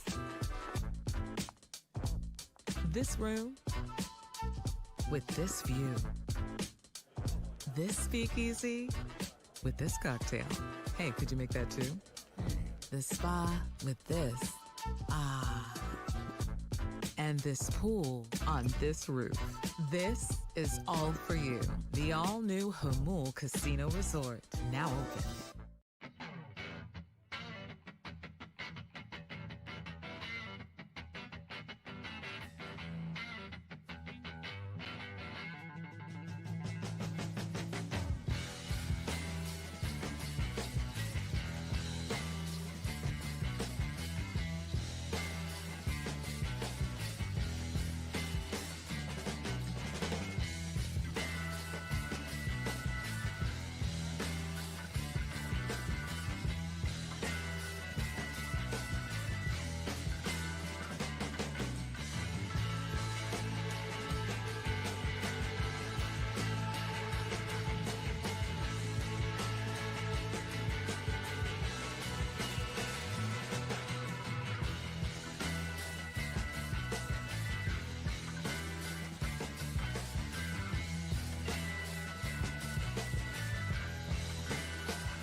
You want to explain yourself? Who is Zoe, by the way? Because you were just I don't know trying to track sounded Zoe hot. down on your phone. Who is Zoe? So during the last segment, I got a missed call. So I checked the message, and it was my doctor. Got my virtual appointment to consultation for my colonoscopy. Yeah. And they wanted to do an early check-in. So they said call back. So I did, but I got their AI virtual assistant. And it is very hard to convince an AI virtual assistant that you need to talk to a real person. Operator.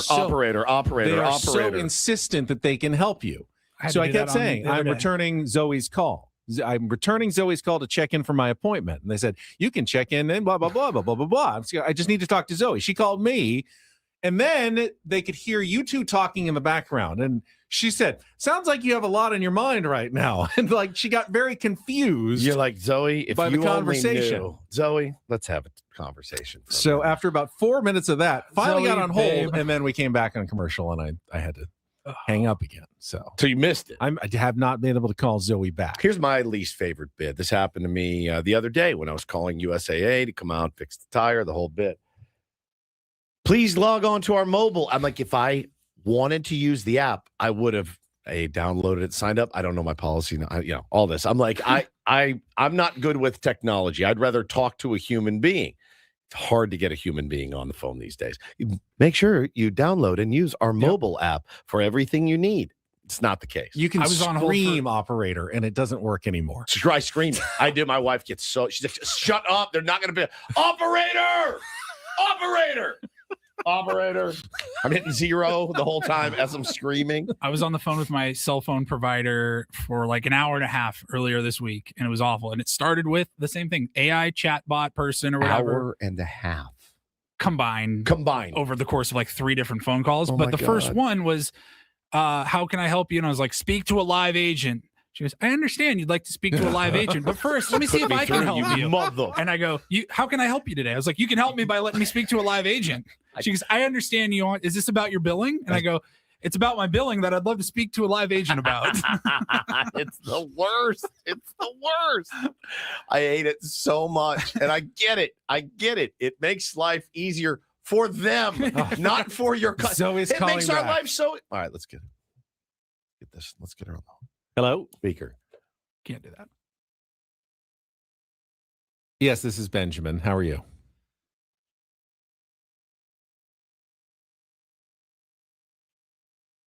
Yes. Thank you. Call the cops. Yes, I can do so. Hang on. All right, it is 6 o'clock in the morning. He's giving sensitive mic- information right now. Social security number. Yes, that is correct. Anthem. You like sandwiches out there? Yes, that is my primary care physician.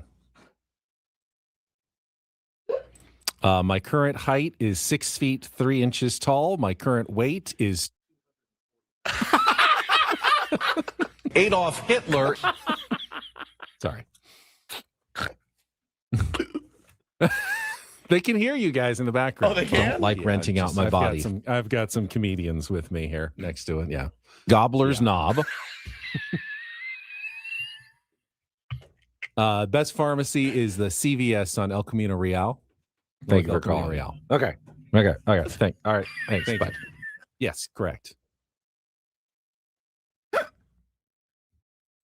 Okay. All right. Okay. Thank. Okay. All right. Okay.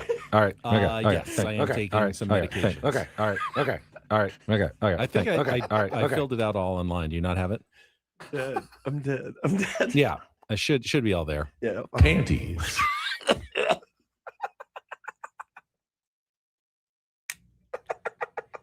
Okay, perfect. Thank you. Sure. Okay, thank you. Yeah. Bye. Yeah. Okay, bye. That was a real human? All checked in. Yeah, that was Zoe. So Zoe was a real person. She called me back, real person. Yeah. I thought that was the AI lady. No, that was. You the real sound like person. you have a lot on your mind. Zoe, how long do you have? So let's Who chat. invited the stand-up comedians? Did you just say panties? What is Gobbler's Knob, by the She was way? laughing at that point. She was amused by whatever was going on in the background. Paulie, best stuff. Just so you know. I started J on Pirates of the Caribbean during grad night. LMAO. I don't think that's medical information. That wasn't me even. Oh, God bless Everybody must get stoned. I had a stitch in my side like I just ran a mile. Like I know what it feels like to run a mile anymore, but like the days I remember actually running a mile. That's the same stitch. All right, we have some tickets to give away for the Aztec Senior Night game tomorrow night against UNLV at Viejas Arena. If you want to win them, be our fourth caller at 833-288-0973. Fourth caller, 833-288-0973, or you can go get your own tickets at goaztecs.com. And again, they're not out of, they could hang a banner. Stop it. Win tomorrow night and get a little help on Saturday. Stop it, Ben. They can't get to the NCAA tournament, but they can, without winning the Mountain West tournament, Hang a they third of a banner. They can hang a third of a banner. Shred of a banner. A little bit of a banner at Viejas Arena. That's amazing. Amazing. That's one of the funniest things I've ever heard. Again, we have said this before. That was one of those instances. If you locked us in a room for 3 weeks straight and just said all you have to do is focus on funny ideas for the show, funny segments, there's no way we would have been able to think of that and plan it. I didn't really hear any of it. I was trying to focus on my medical appointment. I didn't want to give them bad information. Okay. All right. Okay. Thanks. Okay. All right. Okay. All right. Okay. It's my favorite thing that we play, I think, is that because it's so real when you call this man on the telephone. Now everyone knows where I go to the pharmacy. They can just hang out there if they want to see me. you. That's right. CVS on El Camino. Hey, Ben Higgins been in today. Radio hosts, they're real people too. That's with right. all the same S to do that the rest of you That's have. right. That's exactly right. Exactly right. I like how you said, yes, it's Ben Higgins, Higgins. I'm 6'4". I weigh. What? Oh, the microphone cut out? I weigh 40 pounds less than I did 2.5 years ago. That is true. Did you say 240? Yeah. Pretty good. Oh, boy. 6 foot what? I was 6'3". You were 280? Yeah. Holy smokes! I had no idea. I thought about it the other day. We were a little porker back then. I saw those pictures. You look so much better now. Standing somewhere. It might have been out at spring training, honestly. But Ben and I, we were standing next to each other, posing for a picture or something. I don't mean to alarm you, but you used to be like the same height as me. Either I've gotten a little taller, or you've gotten a little shrinking? shorter. You're shrinking. That's what happens. My head's gotten bigger. I've gone from a 5/8 to a half. 7 5/8 to a 7 5/8 will not fit on my head anymore. 7 5/8 is bigger than 7 Oh, and a it half. is? You need to be 7 3/4. Oh, now? I'm shrinking then. Your head's getting smaller. Yeah, You were a 5/8. I was a 5/8. Now you're half. Fractions. Now I'm a half. So your head's getting smaller. No idea. Your head is also shrinking. I had no idea. So I thought it was 4/8 would be 1/2. So 5/8 is actually bigger than 1/2. say Did so. you not pay attention at all in grade school? Correct. These are basic fractions. Correct. I thought 5/8 was bigger. 5/8 is bigger than 1/2. I So thought if you- 5/8 was smaller. No, 3/8 would be smaller than 1/2. 5/8 is bigger than 1/2. I had no idea. Legitimately. Is this not the 3/4 is bigger than both, right? Of course. Okay. That would also be 6/8. The same thing as 3/4. Yeah, because 2 goes into 6 and 2 goes Right. into 3/4. Yes. Yeah. Okay. That would be I'm not good with reducing fractions. I'm not good with fractions. I'll give Apparently you that right now. not. Not at all. So my head's shrinking? I guess your head is shrinking. Based on the numbers that you gave us. Yeah, it's true. Your That's head is true. getting smaller. I've had to go down to a 7.5. Okay. Because the 5/8 doesn't fit anymore. It's too big. What was Boch's hat size? Like 8 and 3/4 or something. Like something Just- massive. 2 halves stitched together is basically what it was. Man, I'm bad at fractions. That's embarrassing. That is really. You've got children you need to teach. Not me. I'm not a teacher. I'll let their teachers do it. I'm under no illusions that I can teach them at all. Okay. Yeah. All right. Kayla says I should be banned from helping my kids with math homework. Count on it. Count on it. You're like, fine by me. Fine by me. No. I really wanted to help them. I get that, some people are good at some things, but you're a reasonably smart person. Reasonably. Thank you. I mean, that should be something that is almost intuitively like you can get. I have a hard time with any sort of. We can talk. We got time. We can talk about it. Well, we got one more segment left, so we can talk about it if you want when we come back. I'm going to tell you a couple problems that I have. I would like to know. All right. All right. We will do that when we return. Final segment of Ben and Woods. Don't go away. Broadcasting live from the Bill House Studios. We know how on San Diego's #1 sports station, 97.3 The Fan. Gambling problem? Call 1-800-GAMBLER. GEGE 000-466. For a full list of games and rules, play at 7 Mile Casino. Visit 7milecasino.com. Knowing numbers can actually be helpful when you sit down at a card table as well. Funny, I have taught my 8-year-old how to play blackjack pretty well. He's pretty good. We played Luckily, on the there's phone. no fractions involved. None whatsoever. California-style blackjack. That's exactly right. But if you know the odds, you can actually increase your chances of winning at a place like, Texas Hold'em poker tables, a little baccarat, a little pie gow. That's what you're going to get to play at 7 Mile Casino, San Diego's best, closest, most comfortable card room, right down off the 5 freeway in Chula Vista. That's exactly right, my friend. They got all the card games that you like to play. They're so simple. It's so simple to get to, just 7 minutes from Petco Park. Can't really beat that. Easy parking. I mean, it's just easy. It's just an easy place to go. If you value your time, this is it, man. 7 minutes away from downtown and good food, friendly dealer, smoke-free environment, all the things you're looking for. Fractions hard, 7 Mile Casino. Easy. That's right. Just 7 minutes from downtown.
He just here. I'll show you a little. Just a little. Please don't. Just a little bit. What hurts on you? Nothing at all. A little bit. Not that now. So let's say whatever you're about to touch is the only thing. Let's say it's gonna hurt. Right? All right, yeah. Okay. Pretend your knee hurts. Pretend your knee. It's going to in a second. Right here. Oh, that is not pleasant. Hey, player, this is all yours. This room with this view. This speakeasy with this cocktail. Hey, could you make that too? The spa with this. Ah. And this pool on this roof. This is all for you. The all-new Hamul Casino Resort, now open.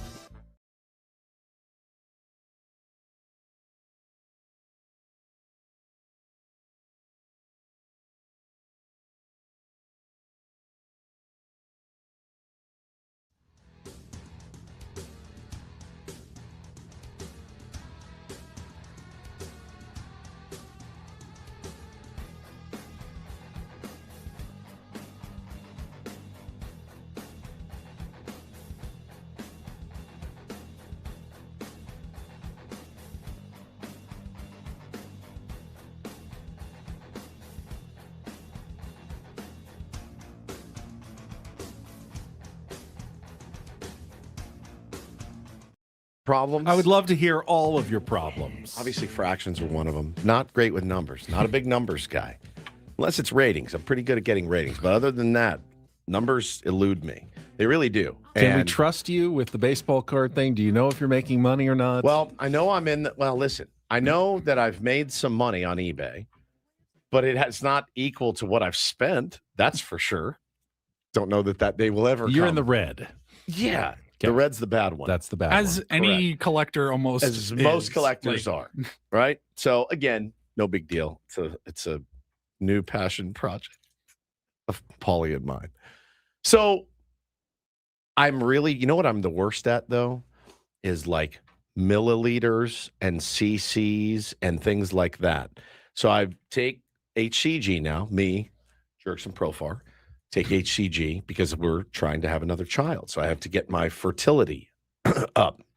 They sent me, the pharmacy, my bottles, right? You have to take this other water, bariostatic water, I think. You have to withdraw the whole thing, put it in there, shake it up. Here's the problem. It didn't give me the number to pull back to on the syringe. It just said units, right? But the syringe they gave me, I called my buddy who's a weightlifter. What would he know about any of this? Just because someone is very strong doesn't mean they know the metric system in terms of cubic centimeters or milliliters. He is a wizard. So I call him and I go, he goes, take a picture of the box, take a picture of the bottle, take a picture of the syringe, whatever. And finally he got me dialed in. But it took I was racking my brain. It was like, this is cc, this is milliliter. What is this? It says take 1 unit, 3 units, whatever. It's maddening. It's maddening. And I didn't want to shoot too much or too little, right? I wanted the dose to be right. They didn't give me the dose. They didn't say, hey, insert syringe, pull back to 6 and go ahead and, shoot that in your belly. They didn't tell me. So I I'm must literally have thought you were smarter. I'm doing the math. That's what they do to make it idiot proof. It's just pull it to number 2. That's what I need when it comes to take that it. stuff. Like that's what I need. I need to get them to say, pull back to 3 on here, and then you're good to go. It was a headache. I mean, it was like I'm sending him pictures. I'm FaceTiming him and sending him it was just, I'm so bad with liters. Well, I will say milliliters. that we don't make it that easy in this country We don't. because sometimes we use the English system, fluid ounces, right? Or sometimes we use the metric system, like milliliters, Brutal. which is 1,000th of 1 liter. And when you got 2 different syringes or whatever, like it can get so confusing. And again, you don't want to do too much, and really you don't want to do too little either. You need to be right on point, and they really need to do a better. Seems like something if it's important enough that it They has would to tell be you. exact, Right. they would make it a little bit easier. So difficult, man. So difficult. Like they give you if you need to take a pill, a capsule or something. Take one. Rarely are they going to be like, Take as actually, many as you think cut you it need. into thirds. Like, no, just give me one pill that's a third of the dose. It's such a good point. when they give you cough syrup, they're not like, whatever you feel like. They give you the cup at the top. 1 cup, 4 cups, doesn't really matter. Whatever you want. No, but with this, it's like, I don't know, your best guess as to how to do the math here. So I'm either going to be really fertile or I'm not going to be fertile at all, or what's the deal? So it is just, Benny, I get just don't OD on fertility drugs. No, I get so bogged down in numbers really on a daily basis. I just don't have a good head for figures. I just don't. I don't have one. I'm much better at other things. That's just not one of them. I'm bad at a lot of stuff, but that's probably my number one biggest thing. And when Bo comes home and Taylor comes home and they're like, Dad, we're doing, conversions, and go ask your mother. I have no idea. Cooking can be difficult at times, weighing things, ounces, and I log a lot of my food. Bro, it's like throwing darts at a board. I'm like, how many ounces would you think this is? Could be 8, could be 64. I've got no idea. Yeah, food ounce weights. It's tough. I don't have a scale, so I'm eyeballing. I still hate like tablespoon versus teaspoon. I'm like, all right, teaspoon, table's smaller, table, bigger. Little teaspoon's the little one. Little TT. Yeah, tiny little TT. You make me put a teaspoon of vanilla extract in there. Why don't you make it a tablespoon? You know it's going to taste better. Not true. What's the deal with the teaspoon? You don't want to be over vanilla with a teaspoon. Which reminds me, we were at our lunch yesterday, and I got called vanilla. Oh, I think it was intended as a compliment. It's like, hey, Ben's like the vanilla one on the show. We died. Thank you, sir. Oh, yeah. It was incredible. He's like, no, I didn't mean. It's like, you guys, your show is so great. I've loved you guys for years. It works so well because, like, you guys are the odd couple. Right. I mean, Woodsy, you're kind of the edgy. You're different. You've had a little bit more different experiences than Ben, and then Ben, you're vanilla. It was so good. Yeah. He's not wrong. I know what he meant. Yeah, I know what he meant too. I'm more the straight-laced one. Correct. The analytical one. Correct. The one that's good at numbers and things like yes. that. If our life depended on fractions, I'd be dead. I know which one you're asking us to do the fractions on this show. It's why, honestly, I'll never not love baseball. I will love baseball till the day I die. But it is why covering baseball the last 8 years has proven challenging at times. Because they've taken the subject in school that not only did I struggle with the most, like ask my dad sometime next time you see him about the fights we used to have when he would try to help me with math, and I just couldn't get it. I would like throw stuff across the room. I would get so frustrated. You've taken math and you've brought it so much into my beautiful game, and I enjoy that. I enjoy so much the people that are able to explain it. The Eno Sarases, the Tommy from Twitter. Those guys are geniuses. They're geniuses. And when they post their stuff, I go, God, that's great. What does it mean? Oh man, that's so good. What does that mean? Right? Like it's just so you've brought so much math into the game. You're really just looking at those posts from Eno or Clark, and you're going, okay, they're excited about this guy, which means I need to be more excited about this guy. Yeah. Based on some numbers I don't understand entirely. Entirely correct. And so, and I'm not the guy that's like, I don't need numbers. Let's use my eyeballs. I'm not that guy. You guys know that. I don't believe in that. I believe in analytics greatly. I just wish I understood them more. That's me being as raw and open and honest as I can. I wish that I had a better understanding of them. All right, one final check of traffic. We'll wrap things up here on a Throwback Thursday with Ben and Woods on 97.3 The Fan. From the 855 Get Ross Traffic Center. Injured? Demand justice. Demand Jurowitz. 855GetRoss.com. Here's Kelly Danick. This game day traffic report is brought to you by Crystal Geyser Alpine Spring Water. Couple stall vehicles wrapping up our morning drive here, guys. Northbound 54 mile of cars away. This car is in the right lane and stall partially blocking the Telegraph Canyon Road off-ramp. Southbound 805. What makes Crystal Geyser Alpine Spring Water different? They always bottle their Alpine Spring Water less than 1.5 miles from the spring source. And all of their bottles are made with 50% recycled plastic from their own recycling plants. Crystal Geyser, bottled at the spring source. I'm Kelly Danick with Ben and Woods, San Diego's #1 sports station, 97.3 The Fan. Don't forget, we're giving you a chance to win with a guest. A trip to see Metallica at Sphere Las Vegas this October. Get hooked up with travel, a 3-night hotel stay, pair of tickets to both nights of the opening weekend of their Sphere residency thanks to Q Prime. All you have to do to enter is listen to us on the Odyssey app. Download the free app, create your account, favorite our station, and listen for an hour to get your daily entry, and then come back each day for another chance to win. For more info and to sign up for pre-sales beginning, well, they're already underway. You can go to Metallica.com. This is a national contest. One of my friends at Channel 10 bought his Metallica tickets. He was kind of watching. He said they were really expensive, and then he found ones that had come down a little bit. Nice. And bought a 4-pack, so he's going. Only one of the shows, not two. Is he sitting behind a pole? No, he said good spot inside. He thought it was a good spot. I think he's been there before. Okay, so he knows. Not a first timer. All right. I saw Kyle Brandt, who does, he's a football commentator. Playing music. Network guy. I saw that too. He was, well, I saw him playing music. He was great, but I saw him go, I'd have a better shot at like finding a kidney than finding Metallica tickets. I'm like, bro, you just got to pay for it. Like they're out there. They're just a little bit pricey at times. I think that was probably if anybody wants to hook me up, Kyle Brandt from the NFL Network, I'd love to go see Metallica. It's very transparent. Wife and I heading down to Little Italy tonight. If anybody knows a good parking spot, preferably for free, maybe a restaurant with free wine and food. Pretty hungry. But I'm starving. Not looking to spend a lot. Yeah, not looking to spend a lot of money. I mean, it's the oldest trick in the book, right? So maybe that's what he was trying to do. But they're out there if you want to go. It's one you would never pull. And What? I don't No. pull just because I don't want to get the shame from you. Oh, I'll So, kill yeah. you if you do. I Yeah, know, so you I know can't that. do it either. So. I don't mind, use your network to ask questions and stuff. And like, hey, does anybody have a good idea of where to eat? Where's the best sushi and so and so, right? We're going to Chicago. What's the best restaurant right now, right? So that's normal.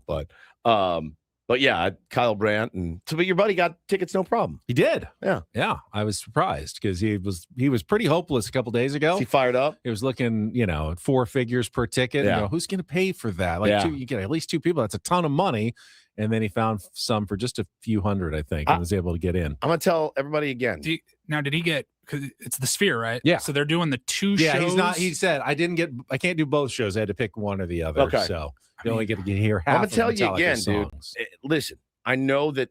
Look, concert tickets at the amphitheater here are through the roof now for anything. Like I think I'm priced out of going to most concerts now. They're just expensive. But what I will tell you is this: it's like you say to fantasy camp. It's an experience that you will never, ever, ever forget.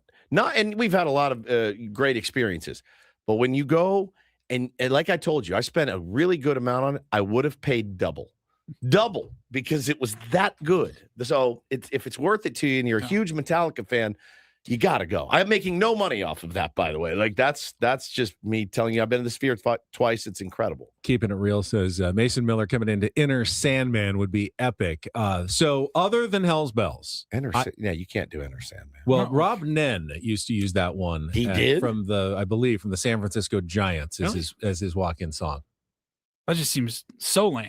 Yeah, well, Mariano Rivera's song. Helsley used Hell's Bells, and Hoffy gave him his blessing.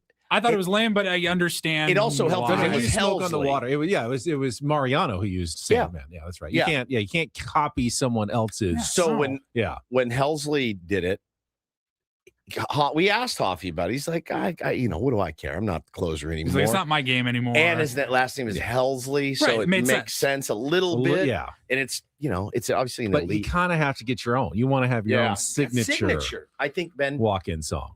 I think about it 50 times a day. I think about what's Mason Miller's going to be and what would mine be. I think about it all the time. I'd change mine every week, I'm sure, till one stuck.